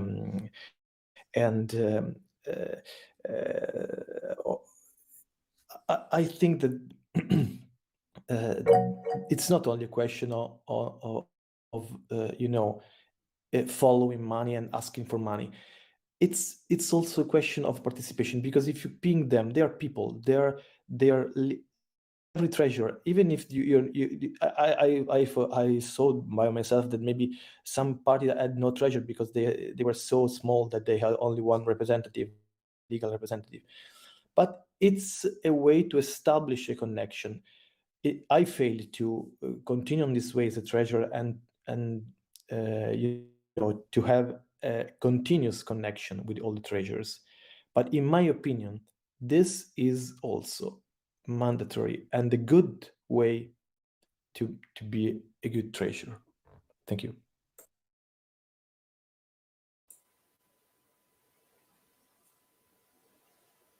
May I answer, Chair? Of course. Yes. It's interesting that you don't listen to my answer as you put the same question some minutes ago. I have nothing to do with the decisions of our members to pay or not to pay.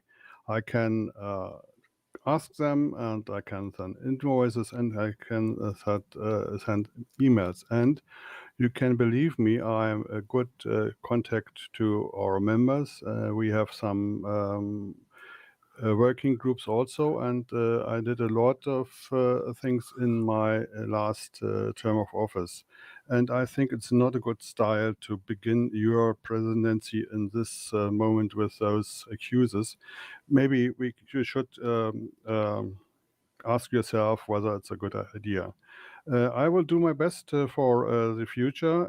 If we have support in the board, it would be much more easier for everyone to act as a good member of the board. Thank you.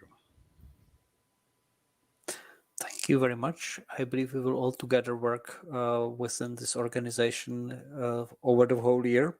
And this is very much shared problem that we will have to resolve together. I'm looking forward to help as much as possible on that one. Maybe there was a hand risen from Mati, if I'm sorry, far listener, sorry. Yeah, hello.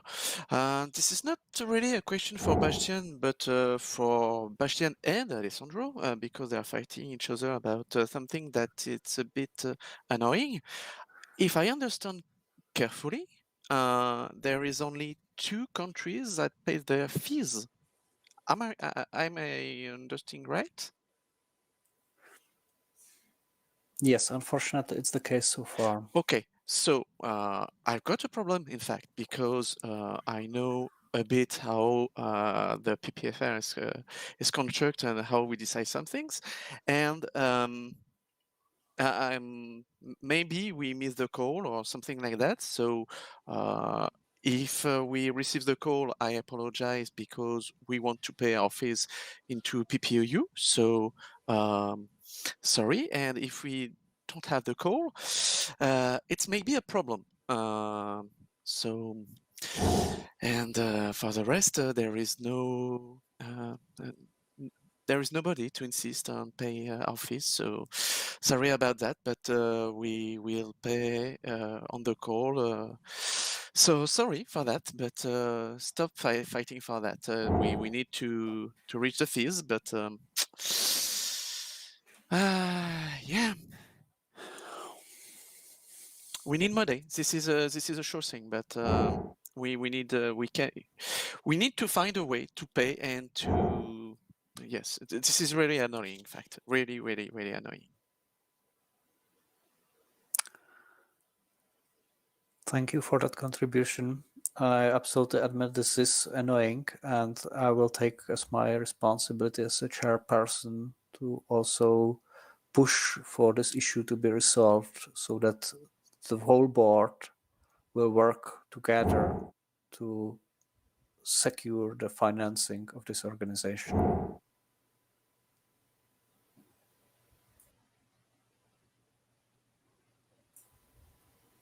Are there any more questions?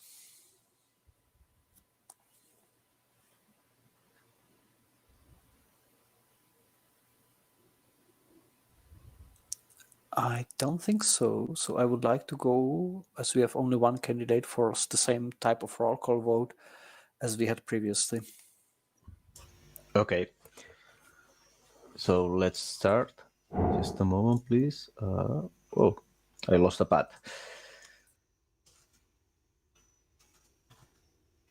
Okay, here we go. Please, Pirate Party of Austria. Austria abstains, 1 vote. Pirate Party of Czechia. 6 votes in favor.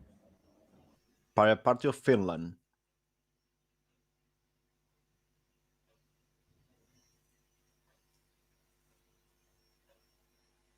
Finland, please.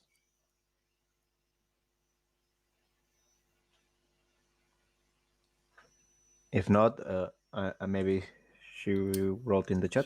She's on her phone at the moment, which is okay. Well, I will then go for Pirate Party of France. Abstain 1. Sorry, Finland.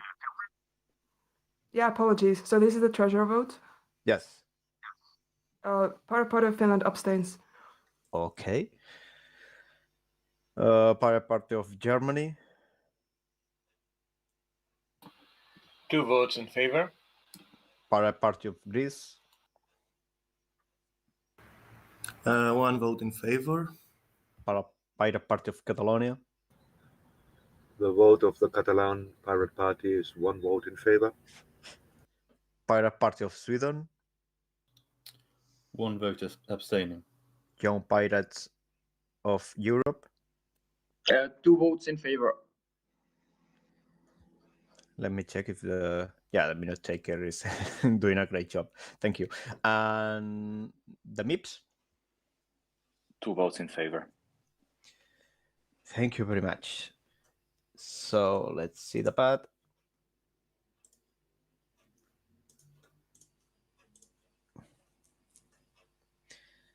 So yeah, we got 8, 9, 10, 12, 14 votes in favor, 4 abstentions. Sebastian is elected. Congratulations. Do you want to say something? Not really, except thank you for your trust. I will try my best, as every day. Thank you very much for that. And now we could proceed to the election of the board members without an appointed office. We have currently, if I'm not mistaken, 8 candidates. So I would like to ask them to be to present their candidacies as it was announced, or as in the order as it is announced in our Wikipedia. So I would like to start with the request for presenting of candidacy of Jan Mareš from the Czech Pirate Party. Sorry, 7 in fact. Yes, that's true, because Alessandro was elected as a vice chairperson, so his nomination is no more valid.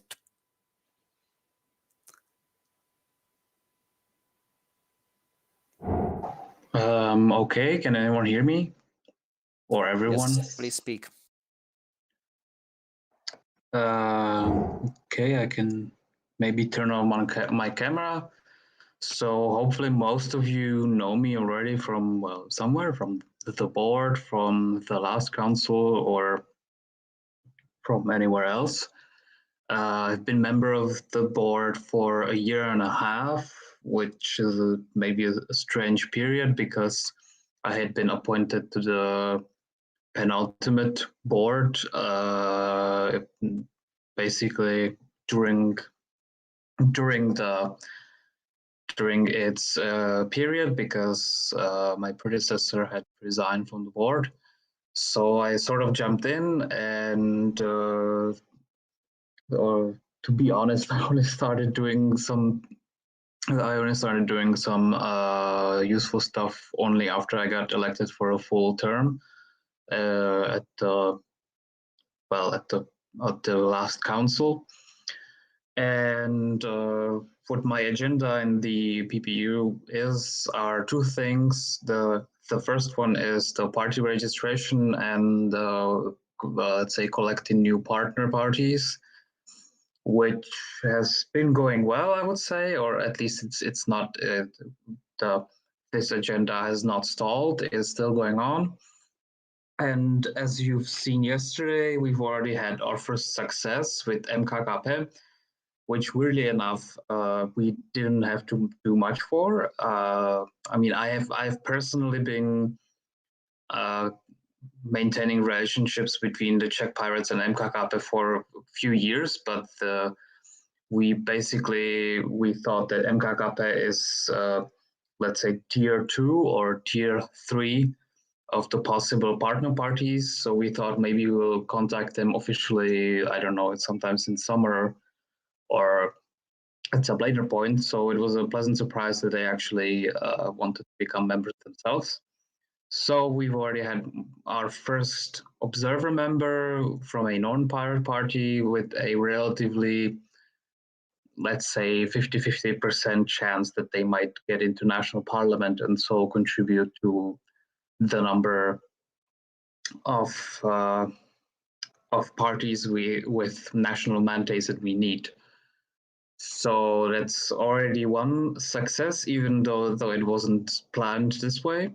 We also established communication with some other parties, one of them being the Danish Alternativet. There was a meeting in December, which unfortunately I wasn't able to attend, but Mikuláš told me that it went very well and that there seemed to be very clear interest on both sides to cooperate. If you don't know, Alternativet is a Danish party that in a way it merges pirate and green ideas, even though Denmark has, I think, there's actually several parties that claim to be green parties. And several members of Alternativet used to be in the Pirate Party of Denmark. So again, we're not completely off the mark here. We're basically recruiting our lost sheep. Another prospective party is the Party of Free Men from Romania, of all places, which could help us in replacing the recently resigned Romanian Pirate Party, which still exists, but on their own request, they have been stricken out from the list of our parties. And since then, they have gone insane. If you look at the webpage of Romanian Pirate Party, there are some weird memes about Great Reset and quotes from Adolf Hitler. So replacing them with a very interesting multinational party, such as the Party of Free Men, would be a very advantageous thing for us, even though they will probably not bring any mandates for us in the near future, but we'll see. I don't want to be rude, but may I slowly end up? So yeah, I was nearing the end because those were the minutes.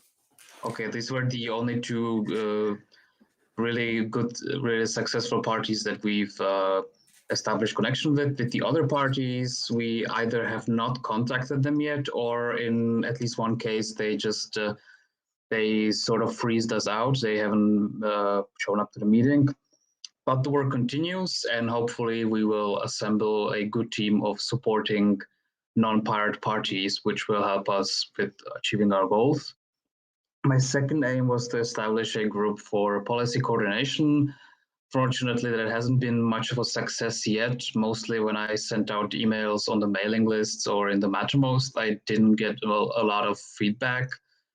There doesn't seem to be many people who want to engage in this sort of thing, but I will try again, maybe with some different topics, and try to get this going.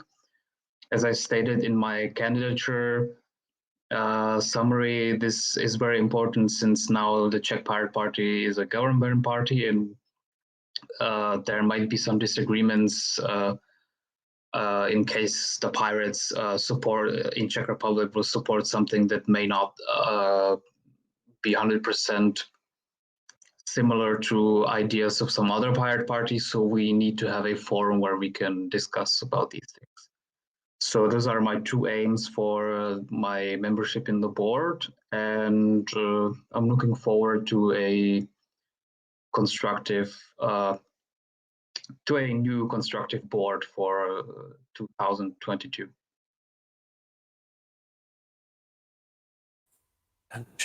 Are there any questions for Honza?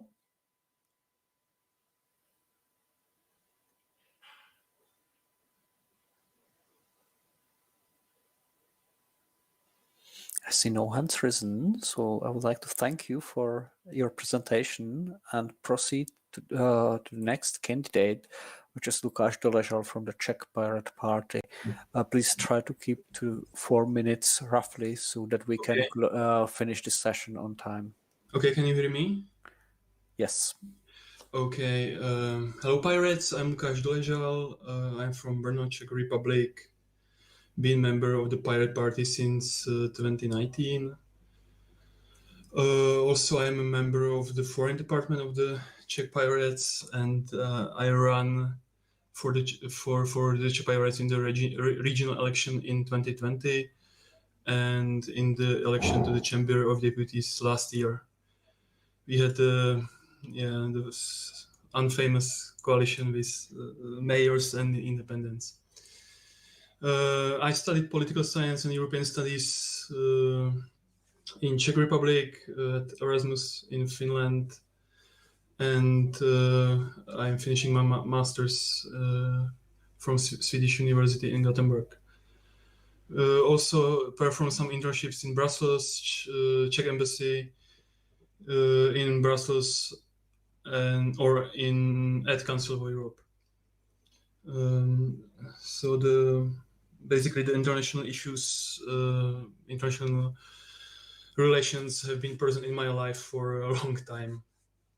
I am member of the PPEU 1 year, one term. I've been responsible for PPEU media groups, releases on social media.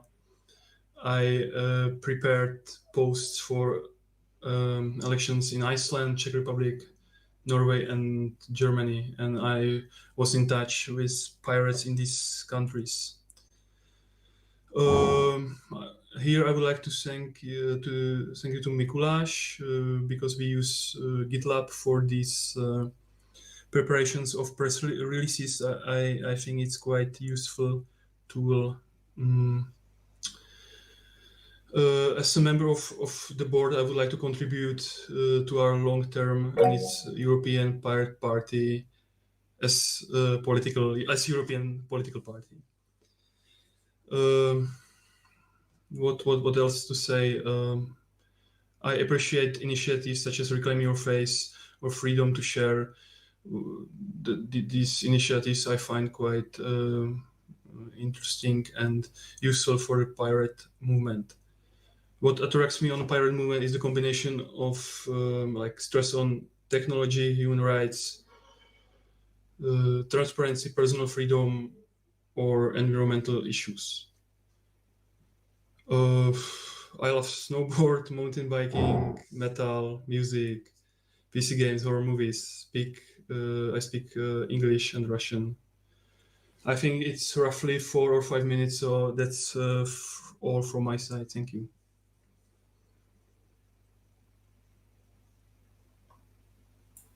Okay, thank you very much for your candidacy. Are there questions for the candidate?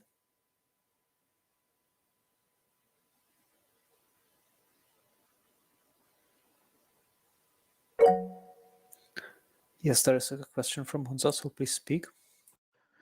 This might not be a question just for Lukáš, but does anyone know like what happened with Iceland in general? Like the Icelandic Pirate Party, like so is it are they still in some kind of introspective mode after the election, or do they think that the PPEU isn't very very relevant since they're not in the EU? I'm sorry, but if it's not a question directly for Lukáš, I would maybe suggest to postpone this discussion later on, because this time slot is kind of shorter and we need to be fast enough. So I would rather stick to the topic.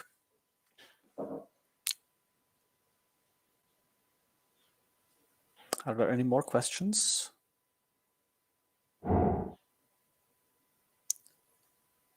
Seems not to be the case. I thank you for presenting your candidacy, and I would like to invite the next candidate, which is, if I'm not mistaken, by his civil name, Daniel Mönch from Pirate Party of Germany, also known as PRO2 or Danny. So if you could present your candidacy, please do it. Stage is yours.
Okay, thank you very much for presentation of your candidacy.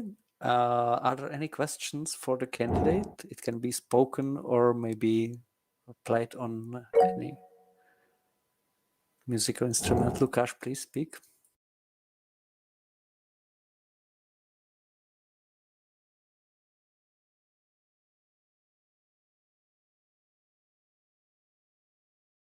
Lukáš, or was the hand risen accidentally?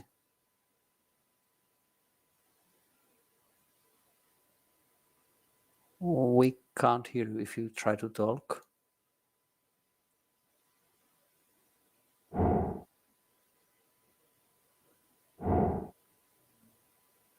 Okay, Lukáš asks in the chat, what is supposed to mean this performance?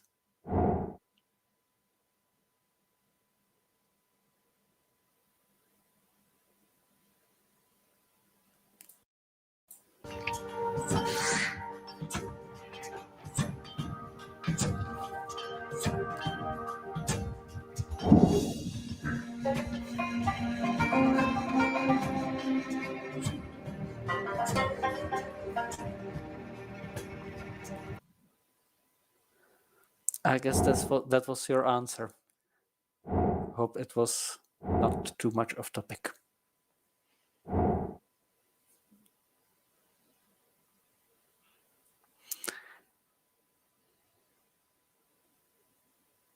Okay, seems there are no more questions. So I would like to thank you for your very innovative presentation of your candidacy. And I would like to invite the next candidate, which is Petr Kocourek, nominated by Czech Pirate Party. Thank you, Mikuláš, for the word. And that's unfortunate to follow up such a specific presentation. I won't be topping up the unorthodoxy of that. I'll just present myself instead. My name is Peter Kocourek, or Petr Kocourek. I'm from the Pirate Party Czech Republic.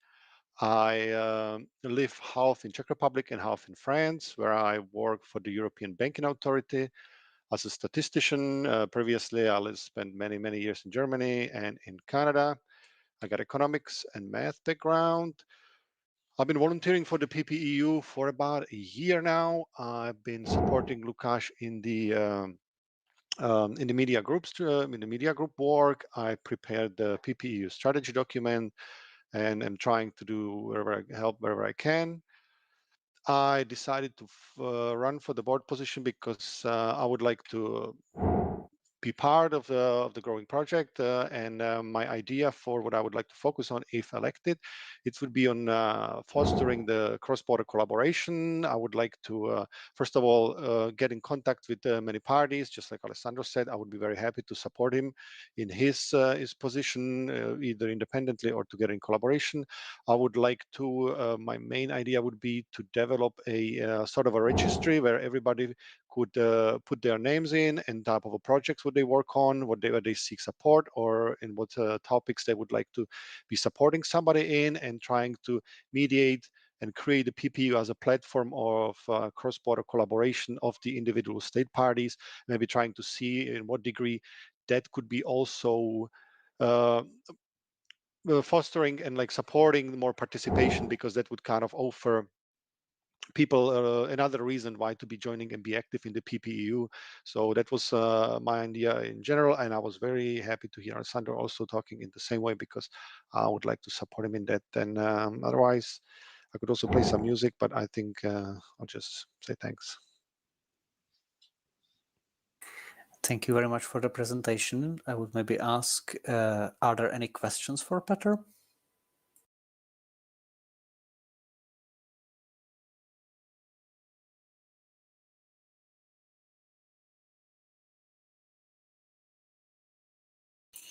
I see no. Yes, Petr, you It's me. One thing that I forgot to say, so that even if I won't get elected, if Alessandro wants some support and help and like collaboration on the participation support and stuff, I'd be happy to do it regardless whether elected or not, because I really like that. If he like me to have him as a support, of course. Thanks. That's very generous to admit.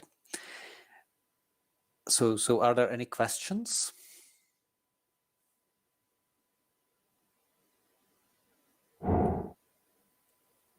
Seems not to be the case. So thank you very much for presenting of your candidacy. And I would give another 4 minutes to the next candidate, which is Cédric Levier. I hope I pronounce it correctly, from French Pirate Party. Yes, thank you. You pronounce it well. It's I apologize to Peter, but I'm in the same mood right now. It's very difficult to reassemble myself with this performance. But yeah, it's a great thing because yeah, it makes us happy, in fact. So maybe it's a good thing. But yes, I will present myself, and yes, as I said in the wiki, in my daily life, I'm a software architect and data management and workflow process and so on. But during the night, I'm a pirate. And during the election too, since 10 years, I ran into several elections in the past. Was the second of Flory, so I know her very well. In the European election of 2019, dealing with the French media as far as possible at all levels, this distinguishes us from the other small parties. We were proud to run this election alone on behalf of the Pirates in a place where the ballots are paid by the candidates. It's not easy, but as far as we know, we survive, and time to time our advice may be listened. And we're also proud because we are working at the European level as a work group. For me, for the whole thing, I'm living in a rural zone in France where my link to other pirates is internet. And as far as I know, internet is a thing that links us all. That's why the tools and the possibilities to speak together offered by internet is a gift to our ideal of democracy. And to make this democracy living in the first place, we need to explore it, to understand it. And that's what we try to do in France, and that's what I want to bring with me in the PPEU. The will to share, to discuss between European pirates. In fact, when I wrote the speech, I was not aware of the speech of Alessandro, and it reminds me some things. And in fact, I will be very pleased to support the needed technical, informational, and even statutory changes to permit the exchange in the European level. And if I can participate anywhere in France at the same level as any other pirates in the PPFR, I think that every European pirate can participate at a democratic level anywhere from Europe. And I want this to become the reality for us all. And if you want me to participate some groups, I can speak in French, English, and Spanish, and I can understand a bit of German. And it's not PPI, but yes, maybe if we have some Japanese, maybe. But yeah. And if you have question. Thank you very much, and thank you for mentioning of our observer member from Pirate Party of or observer members of Pirate Party of Japan. I would maybe ask, are there any questions for Cedric?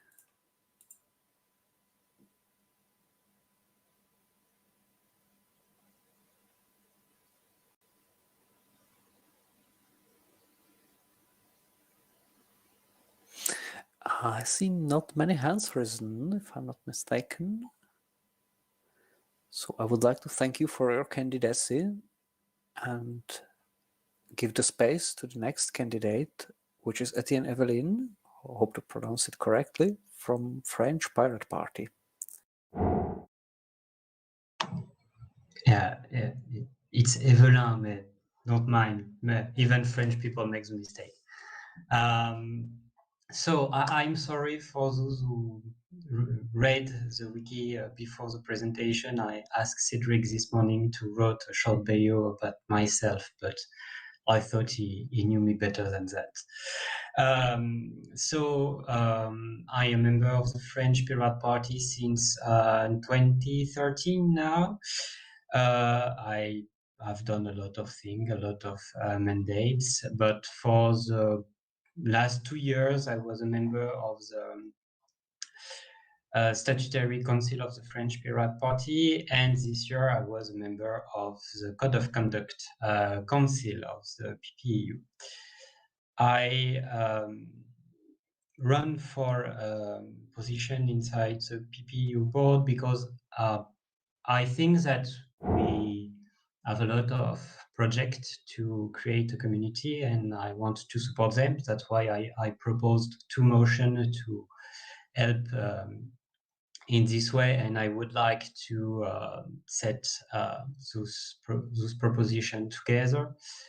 And but more important for me is that we lack of, I think, of a real political project. I mean that we have done a program for the last European election, but since then we do not take a lot of positions. So I would like to help the members, the council, to move forward on political issue and maybe to have more common position on European project, on European subject, to support our MEPs in their position in order to show the world and Europe in general that there is a party behind those MEPs and there is a European party behind those MEPs and not only national parties with different interests. So I would like very much to work on this subject, to work on the subject of reinforce our community and participation. And on a more professional level, I have a master's degree in law. I am a public servant for the Ministry of Justice in France. I am working in court. So yeah, I have some legal background and I can help on the subject. Thank you very much. And thank you very much, Nicolas, to allow me to be to chair a part of this meeting to you, all of you. It was really nice. Thank you. Thank you very much, and thank you for co-chairing this whole session together with me and Alessandro. I would like to ask: are there any questions to Etienne?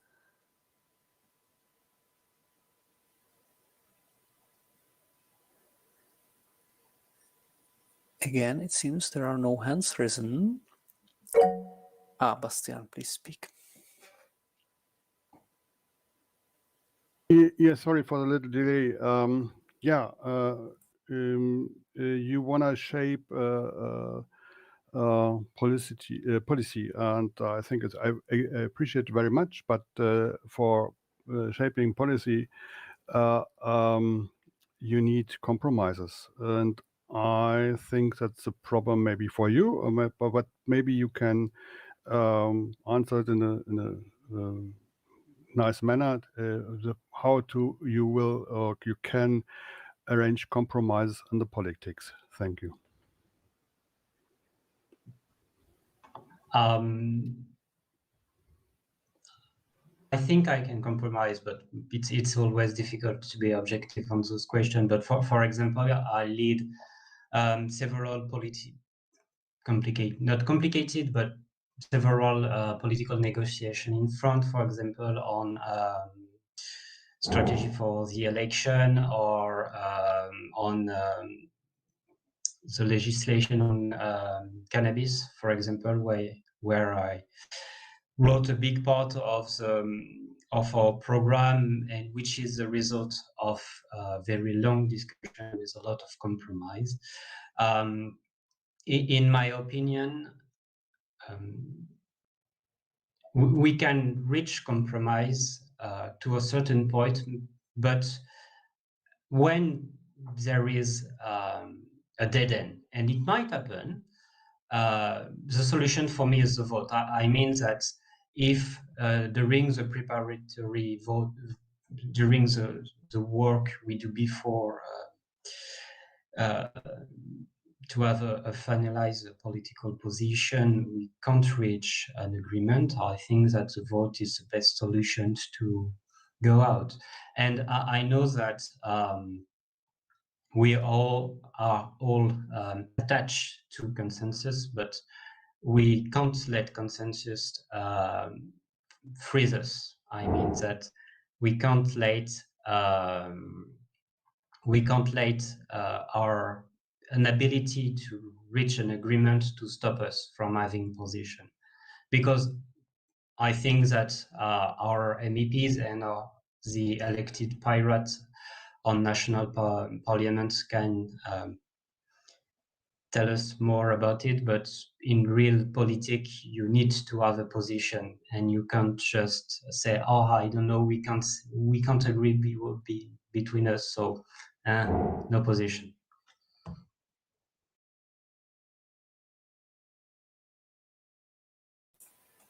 Thank you very much. I hope that answers your question, Bastian. And are there any further questions for the candidate?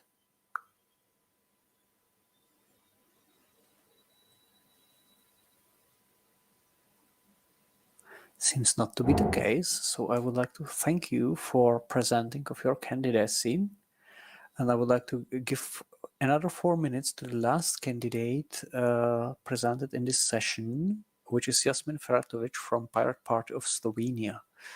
So Jasmin, stage is yours.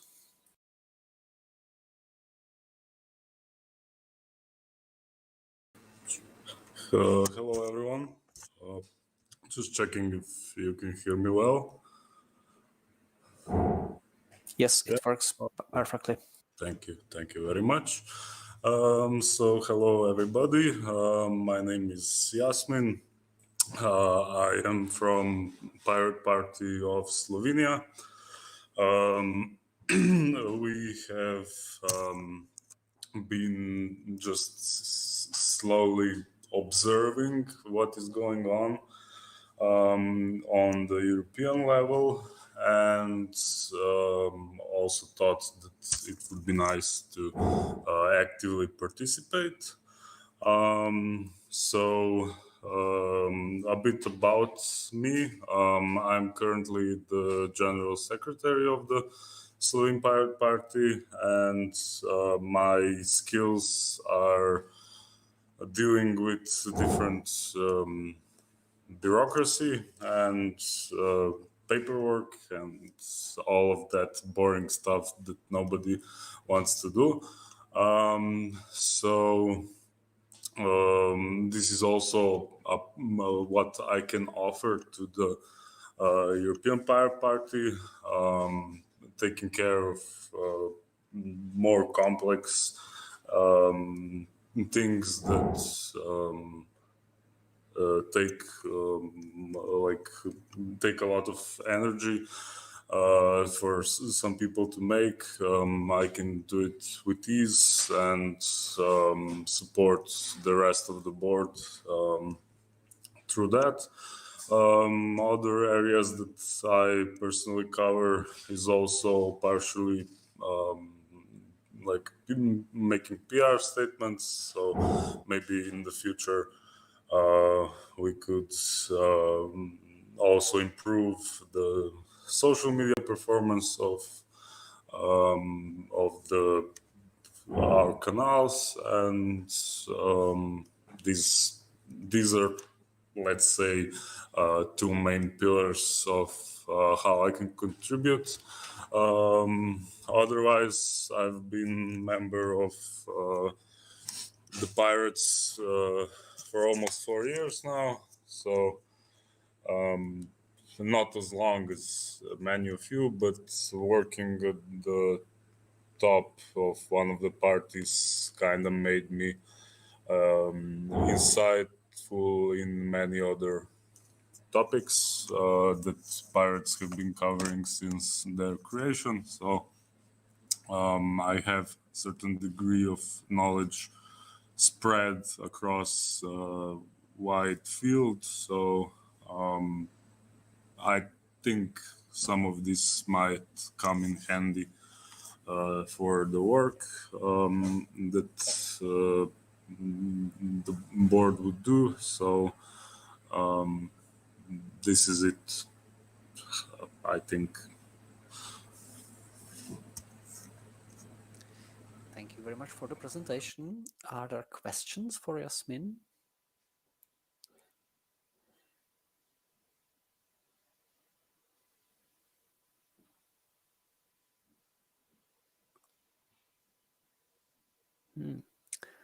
That seems not to be the case. So I would like to thank you for presenting of your candidacy.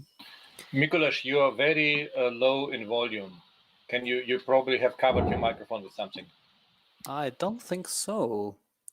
So I will try to change the audio settings. Now you're coming better. Okay. So I should speak loud into my mic. That's probably the difference. So anyway, I would like to thank to Jasmin for presenting of the candidacy. And I was informed that actually one of the candidates, it's Dani, had originally not intended to present what was mistaken for one of the best candidate speeches in this assembly.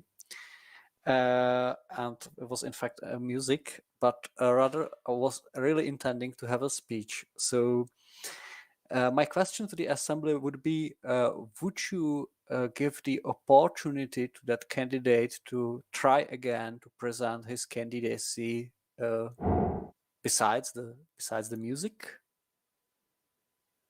So it seems to be the case. Are there any objection to that procedure?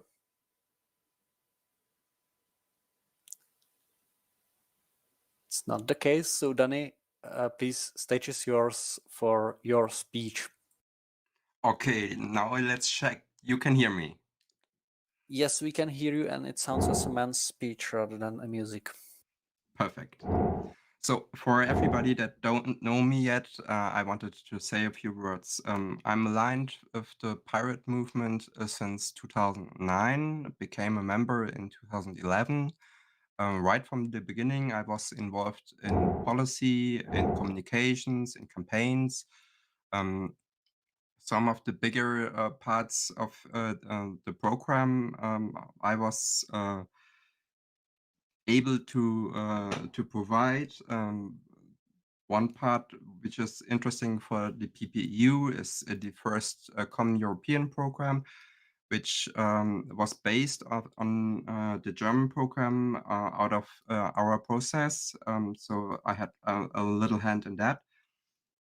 After that, the pirates in Germany became a bit silent, and I myself took more private time. But then in 2018, I ran for the board. I was elected for a politischer Geschäftsführer. It's like a political manager for the party. In that role, I had the pleasure to organize the Safer Internet protests from the pirate side and coordinate with NGOs, with political parties, but also with volunteers over different platforms.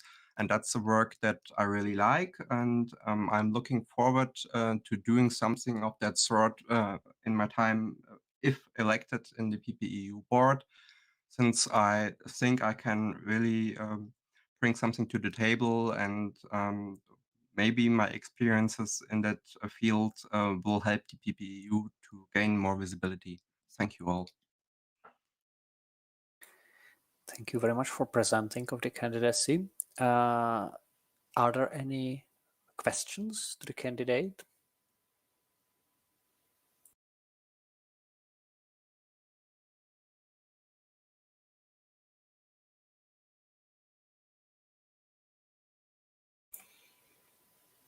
That seems not to be the case, but at least you can be assured that you have been heard now. As all the candidates have presented their candidacies, I believe it's time to vote. So I would like to, Matti, please speak.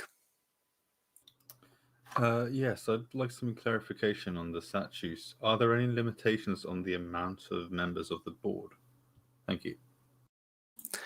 The limitation is defined by the statutes, and the statutes say that there should be up to 5 members of board without an appointed office. So we have currently 7 candidates, and just 5 of them can be elected. However, the others can act as how's it called? Replacement, if needed. The term we research for is alternate? Alternate, that's the correct term. Sorry for that. We'll just open the respective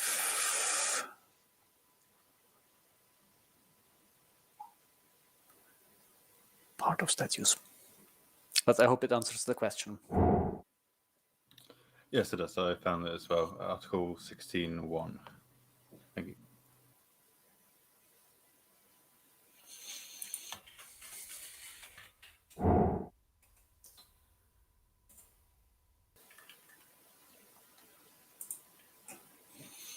So I see no more questions, so I would like to ask Dario to actually bring us to the vote and describe. I believe this time we are going to use the application for that purpose. Okay, thank you, Mikuláš.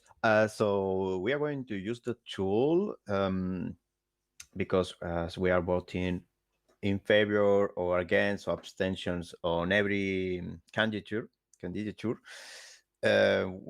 thought that we could do it in a different way right now. So keeping this way to vote, we are going to open one voting per each candidature, and all the delegates will go through 7 votes. Okay, then I will share for the minute takers and for everybody my screen to show the results of each one of them, and then we'll rank them manually, obtaining a final list and according to the positive votes, so the votes for each candidate, and sort them, so rank them, and we'll get all 5 board members. Any objection, any comment, any question, please?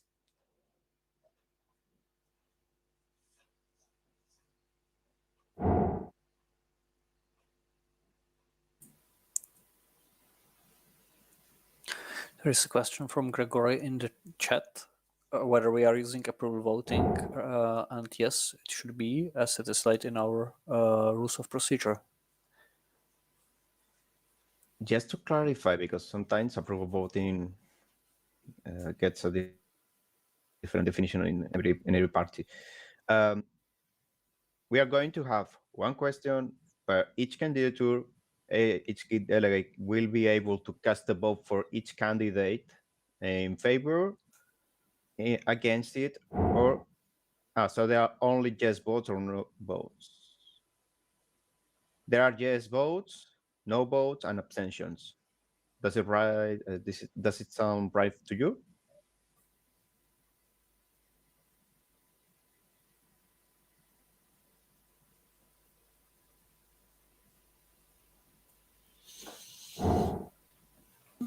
Okay. I will remove the no's. Okay, just a minute. I wasn't sure because in some places it's kind of different. Okay, no worries. There will be yes and abstention. Just a moment.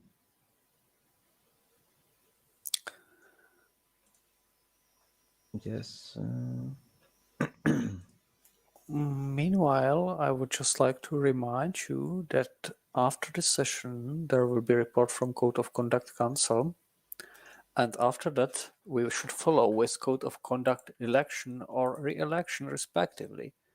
And though it may sound sad, we have so far no candidates for the Code of Conduct Council. So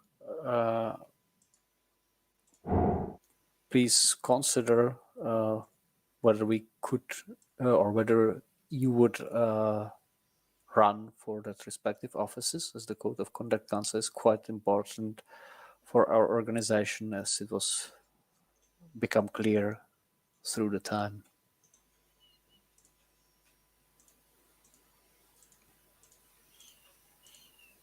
Okay, everything is ready. Just checking the chat if there is any. Okay. No more questions? Any doubt?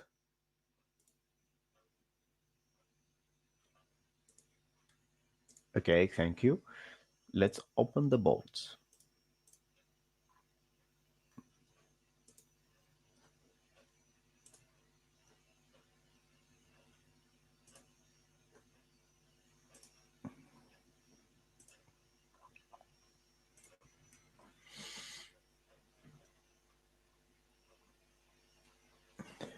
Please go ahead. The votes are open.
Hey, so I had some issues with the voting platform and cast like at least one wrong vote. So how does one correct that? Okay, can you write it down, please? Because I didn't get the full audio. Is this better? No, sorry, I wasn't paying attention. I was concentrated. Yeah, so I fucked up the votes on the platform. Some issues with the yeah, not having used this before. So how do I correct the votes? Do I send the full votes to someone or as a message or something? Contact me in Mattermost, please. If you have any error on the screen, please send me a screenshot. Anyway, I'm going to check how the votes are going.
So we are almost ready, just waiting for the last votes.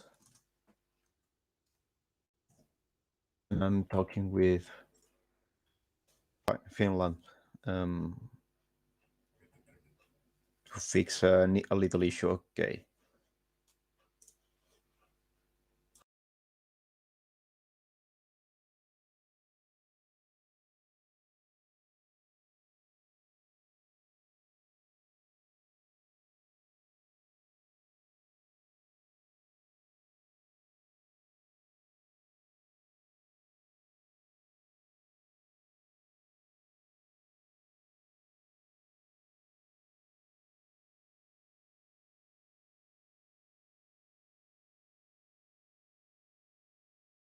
So the results are in. The delegate from Finland will tell us about one wrongly casted vote, but it's not an issue of the platform. It's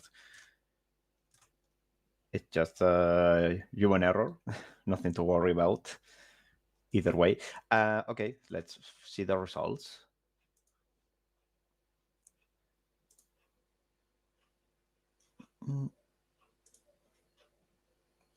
So I'm going to share the first results for John. Sorry, here. Perfect.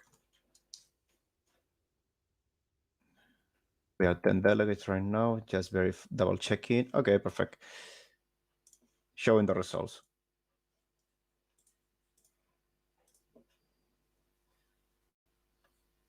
Please, minute checkers, you can take the results for Jan. 14 votes in favor, 3 abstentions.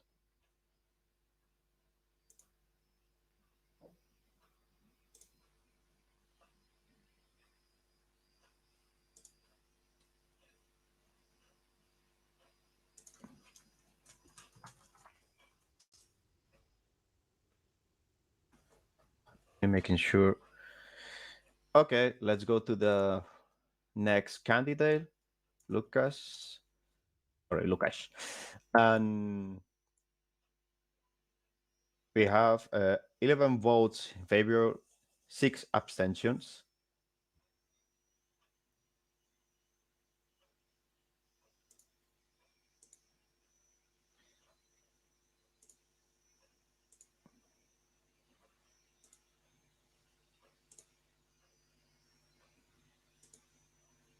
Wonderful. Let's go to the next one. Danny. So 4 votes in favor, 13 abstentions.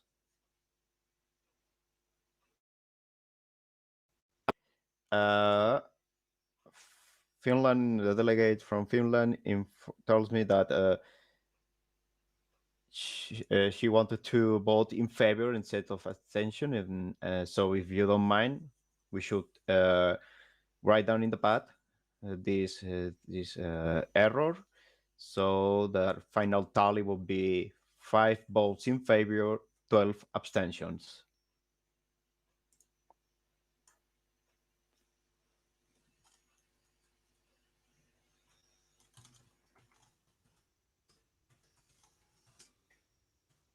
So let me check the minute takers. Okay.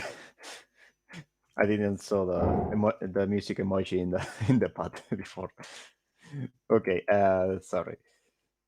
Let's go for Peter. Sorry if I didn't pronounce it properly.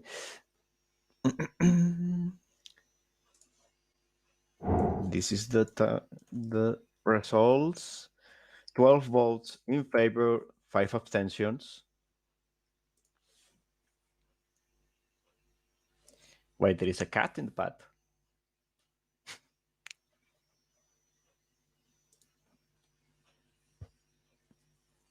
Yeah, thank you, minute taker, for the great job. Yeah, as Alessandro said in the chat. Okay, let's go to the next one. Cedric. These are the results for Cedric. 14 votes in favor, 3 abstentions.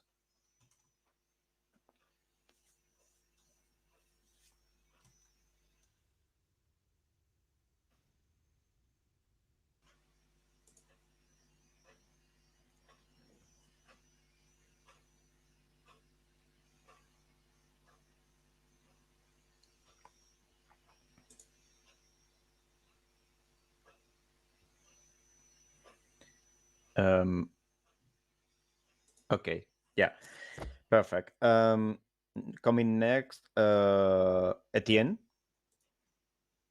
These are the results for Etienne. 14 votes in favor, 3 abstentions.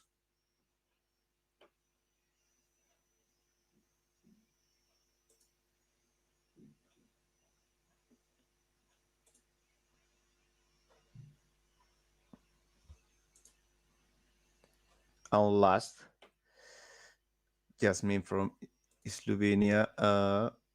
We are going to see his results here. Perfect. 18 votes in favor, 1 abstention.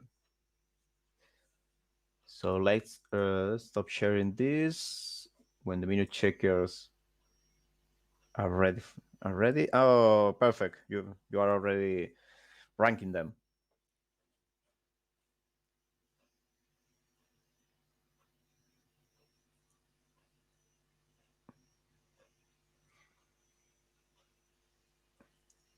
Thank you very much. I'm going to stop sharing my screen and share the pad so everybody sees. Here.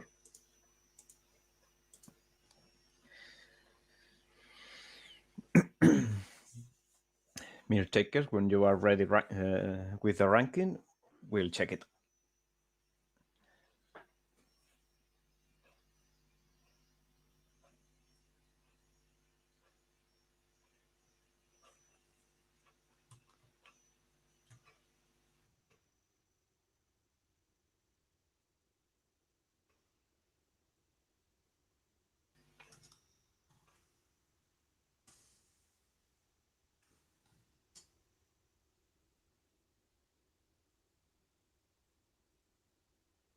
Okay, so it seems that we have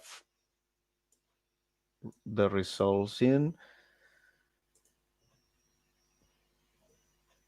If I understand right, we must elect the 5 first positions. So Jasmine, Jan, Cedric, Etienne, and Peter will be elected as board members. Am I right?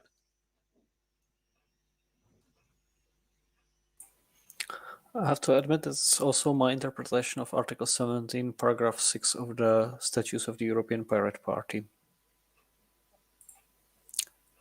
Are there any objections to that interpretation?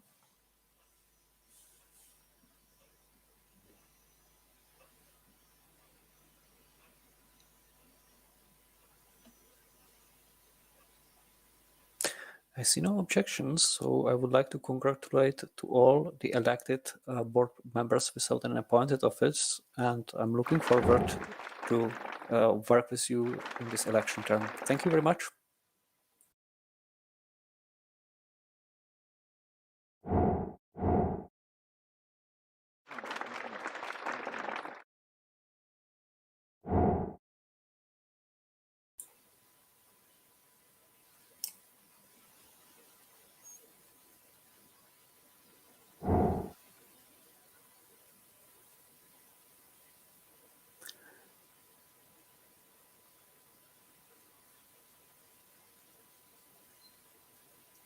Okay, so I believe we have successfully finalized the point of the agenda election of the board, and we should proceed, as we are on time, to the next point, which is supposed to be a report of Code of Conduct Councils plus Q&A session.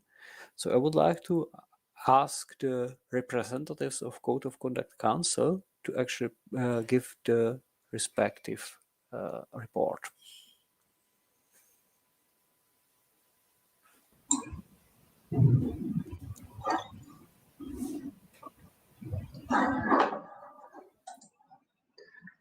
So we Please switch on your mic because you can't be heard. Can you hear me? Yes. Okay. So if the council has nothing against it, since we are two in the council of the Code of Conduct, we would like to give our respective perspectives to this council meeting. Since, I mean, we don't have an official report, apart from the objective report that we treated 3 private cases between pirates, and we had one general investigation going on. So if it's okay, we would like to give you some perspectives, also in the light of some, how can I say, self-evident fact.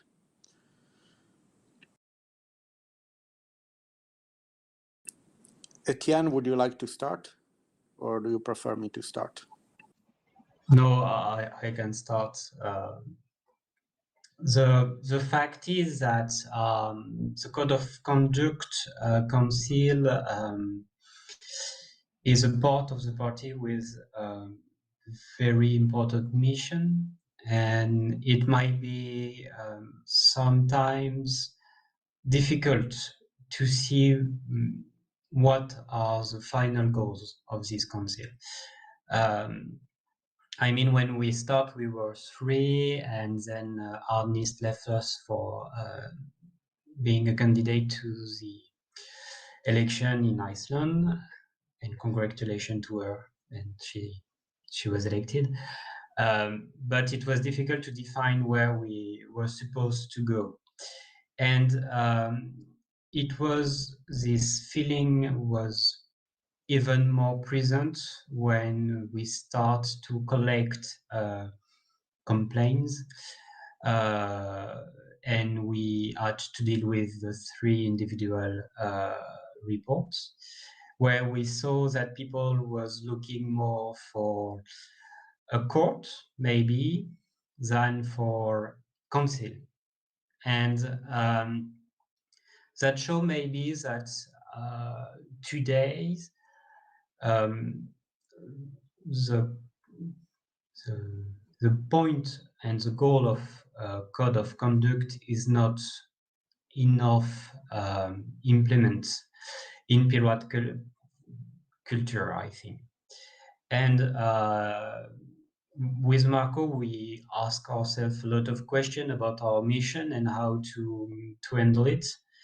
And we went to the conclusion that maybe if the idea is good to have a code of conduct council, maybe we should rethink how it works to be more consistent in front of the expectation of people who reach us, and in order to be more effective to tackle the issues that are linked to the code of conduct.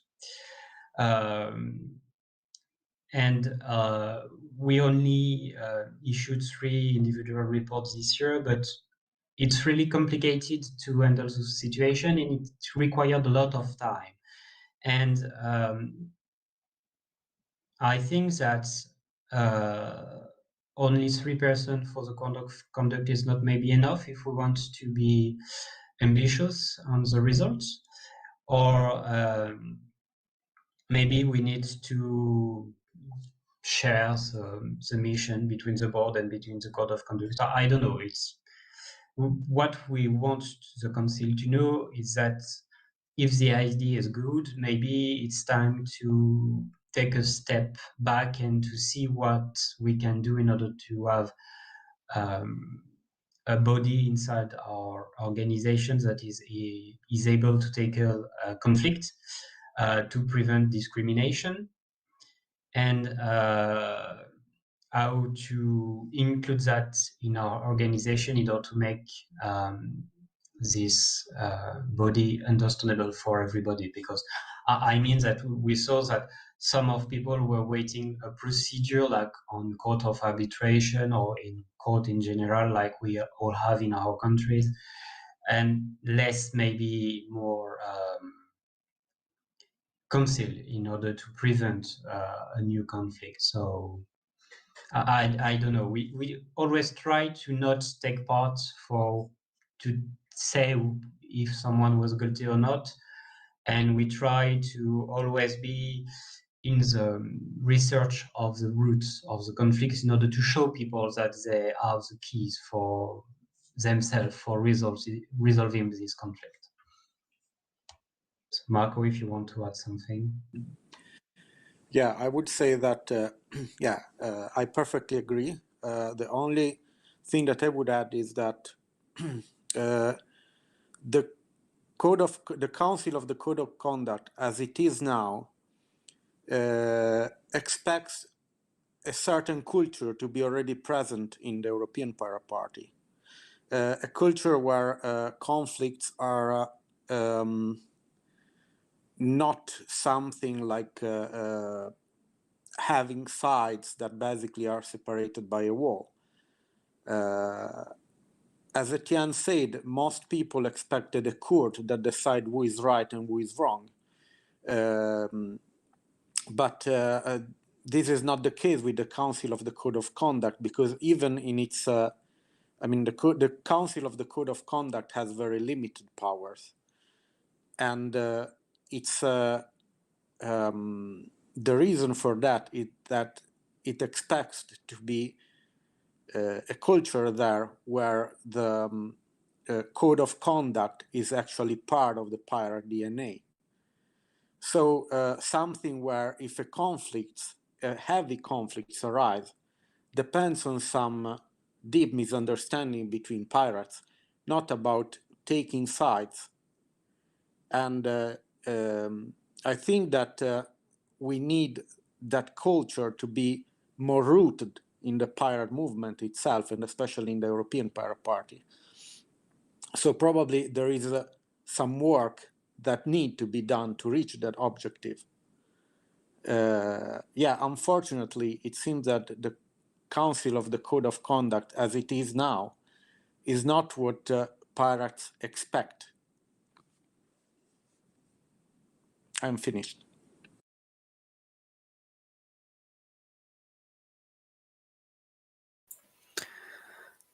Thank you very much for your contributions. Are there any questions from the side of the council members?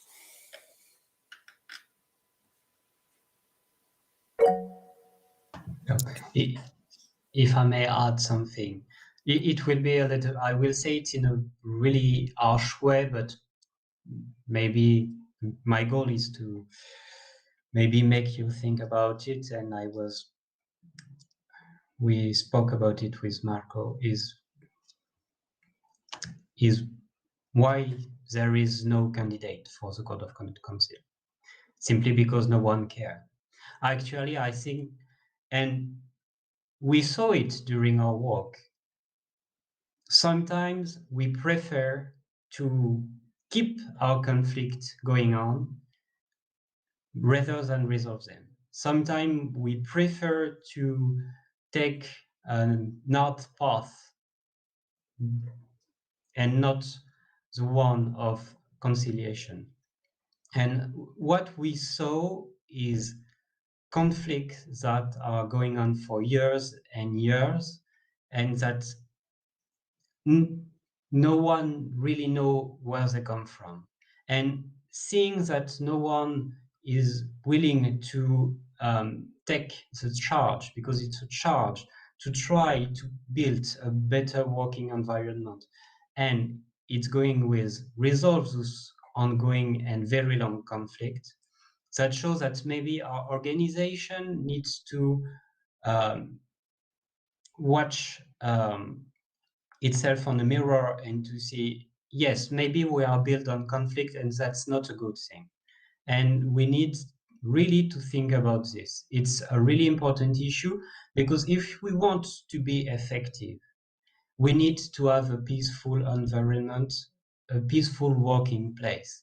I think that all here we've go through conflicts inside our own party, and we all saw that it was one of the main vector of failure. And I think that we cannot allow ourselves to fail here, and that's why we need to resolve our conflict. And that's why we need a Code of Conduct Council, and that's why we need candidates in it. But for that, we need to be aware of those difficulties. Thank you.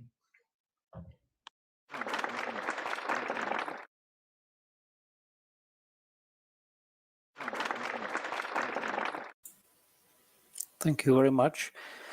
As there are no hands risen, I will maybe add a few words as well from my position. As the chairperson, if I understand it correctly, there is clearly, let's say, overestimation or too high expectations from what are the Code of Conduct Council powers, while expecting it to let's say judge on the issue, while the original intention was the mediation.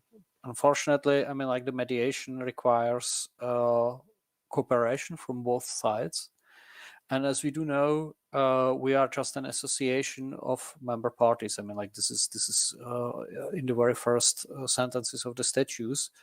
And the member parties and the representatives within the council, they have quite a lot of power among themselves, given by the statutes. And as it is clear, I mean, like, as this is association of member parties, it has no right to actually suspend a delegate that was delegated by a member party, even if there could be some hesitations or from the side of the other delegates. So maybe what is needed is to really think about this institutional architecture of ours, because we have quite few tools to actually resolve the conflicts should the respective participants not cooperate. And of course, I mean, like, as this is an association of parties and each of the party has own organization culture and sometimes a little bit different. Maybe we have a little bit different expectations from each other, then it would be good. So maybe it's really a little bit time, at least from my point of view, to talk about Code of Conduct Council in the sense that this is really a body that is allowed to decide of whether wrongdoing happened and stated clearly to give mandate for maybe the board to act in such a case. I'm just putting the idea to the discussion, because then we would have to have a statute discussion, a statute debate, and of course we would have to propose some changes for the further meetings, because this seems to be a persistent problem. Alessandro, you raised a hand. Yes, Miklos, thank you. Basically, I agree with all of you, and I would suggest to make an improvement. Besides that, of course, nothing can be. I mean, if we don't see in our, let's say, laws something good, we will never respect it. So, but still, we need some kind of. We faced out that from many voices, we faced out that we need some rule anyway. So I think that because yesterday a motion that forced the board, not to force, let's say, ask the board to prepare a calendar for 2022. I think that we should, first of all, in the first board meeting, take care of this and prepare a calendar for the incoming year, and also take care about. I think that to make sense of all this, because it's a very urgent issue, and it's also an issue that reduces participation from every side, because we know that it's sides can be multiple, and instead of losing people, losing volunteers, losing mates, colleagues, whatever, losing pirates, let me say, it's not a good thing.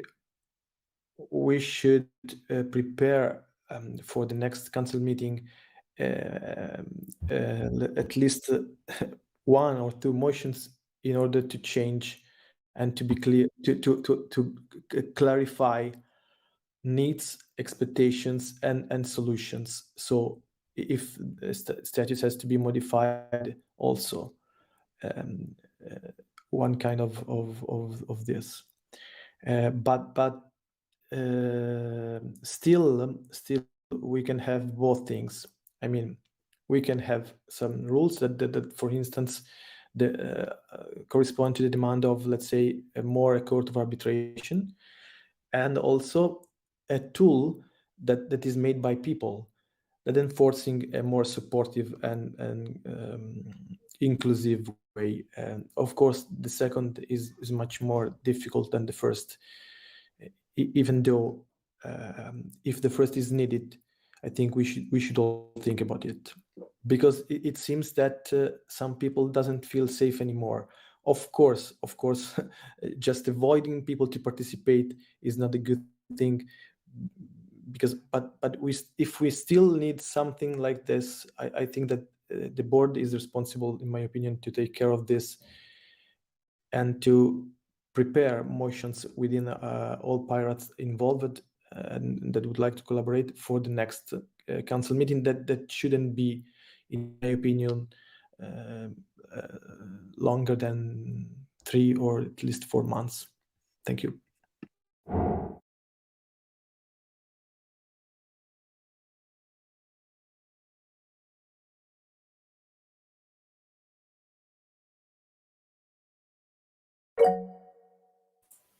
Marco, please speak.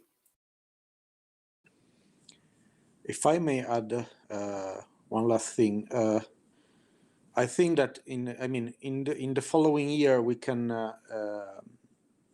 maybe have a working group that can try to tackle this. But I really think that I mean the solution is not to sort of set up a framework to handle the current culture inside the European Party, the current conflict culture inside the European Party, but changing it first.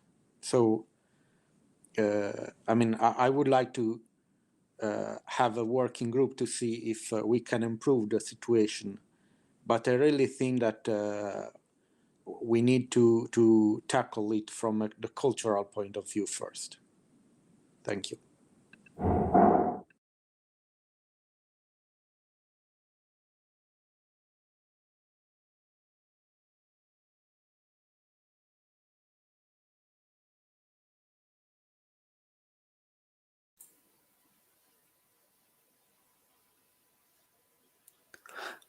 I absolutely do agree with you that we need to tackle the cultural point of view, and that's something that is up to all of us to discuss and explain why maybe some things are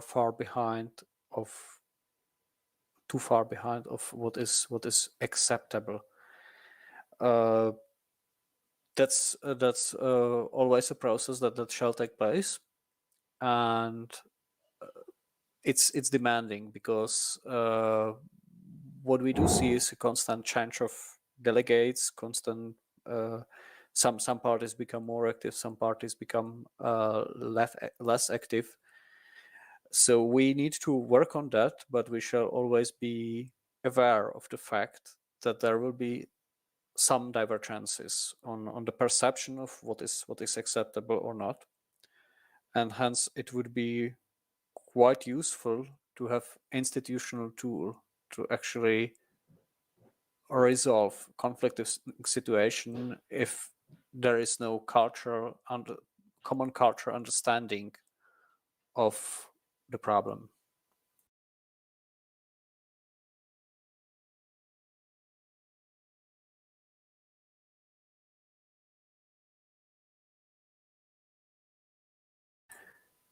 Okay, seems there are no more questions or comments, so I would suggest that we add it to the very first board meeting as an urgent issue that is needed to be tackled, and we will try to find or bring solutions on the table that will change the current situation. So far, I think this point of agenda is to be finished. I would like to ask, are there any nominations for Code of Conduct Council?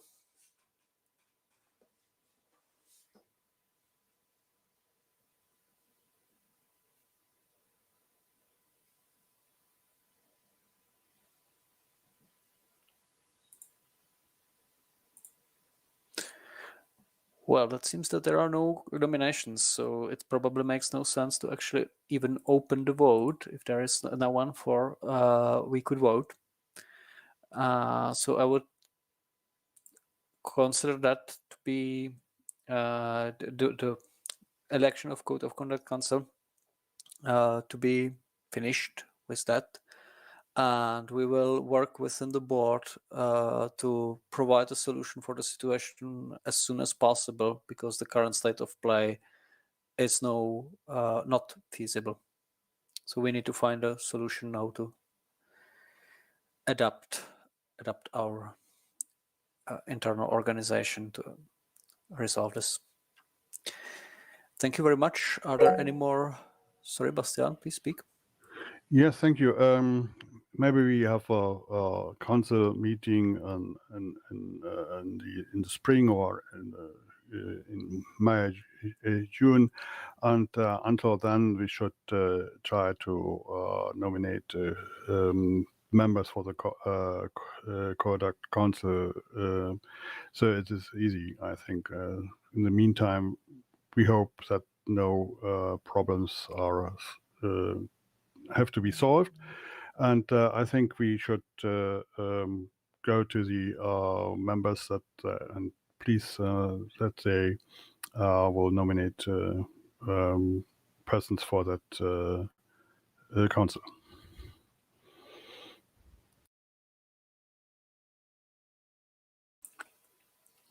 I absolutely agree with that. I mean, we have code of conduct set in our statutes, and I believe should on the summer meeting, council meeting, be not the code of conduct council fully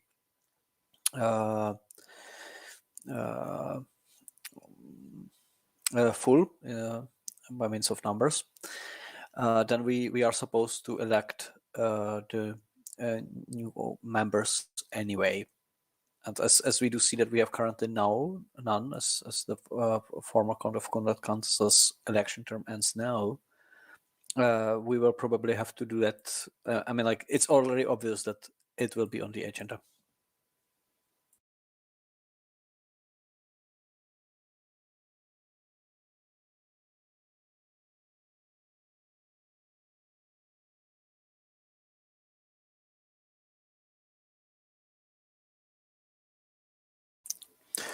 Okay, as I see no hands risen, I would like to thank you all, because we have used all our points of agenda. So I'm officially closing the meeting, and thank you very much all for the participation. And should anyone be willing to wait here, please, the room remains open for informal talks. Thank you so much for participation. Yeah, thank you, Mikuláš. I have an important notice to the new members of the board. Please send me or Mikuláš all your personal details, contact numbers, and a picture. We have to fill up our webpage, and we need your contact data for the several tools we have, even the mail account, and so on and so on. And please do it as soon as possible. Thank you. I believe I have contact on each of you on the Mattermost, so I will immediately set up a command channel where we will further coordinate this activity under the PPEU team. Yes, so it will happen in a few minutes.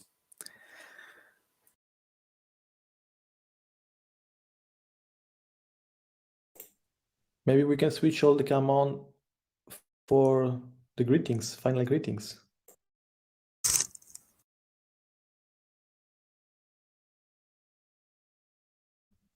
Shall we do a family photo? I love it, Veronica.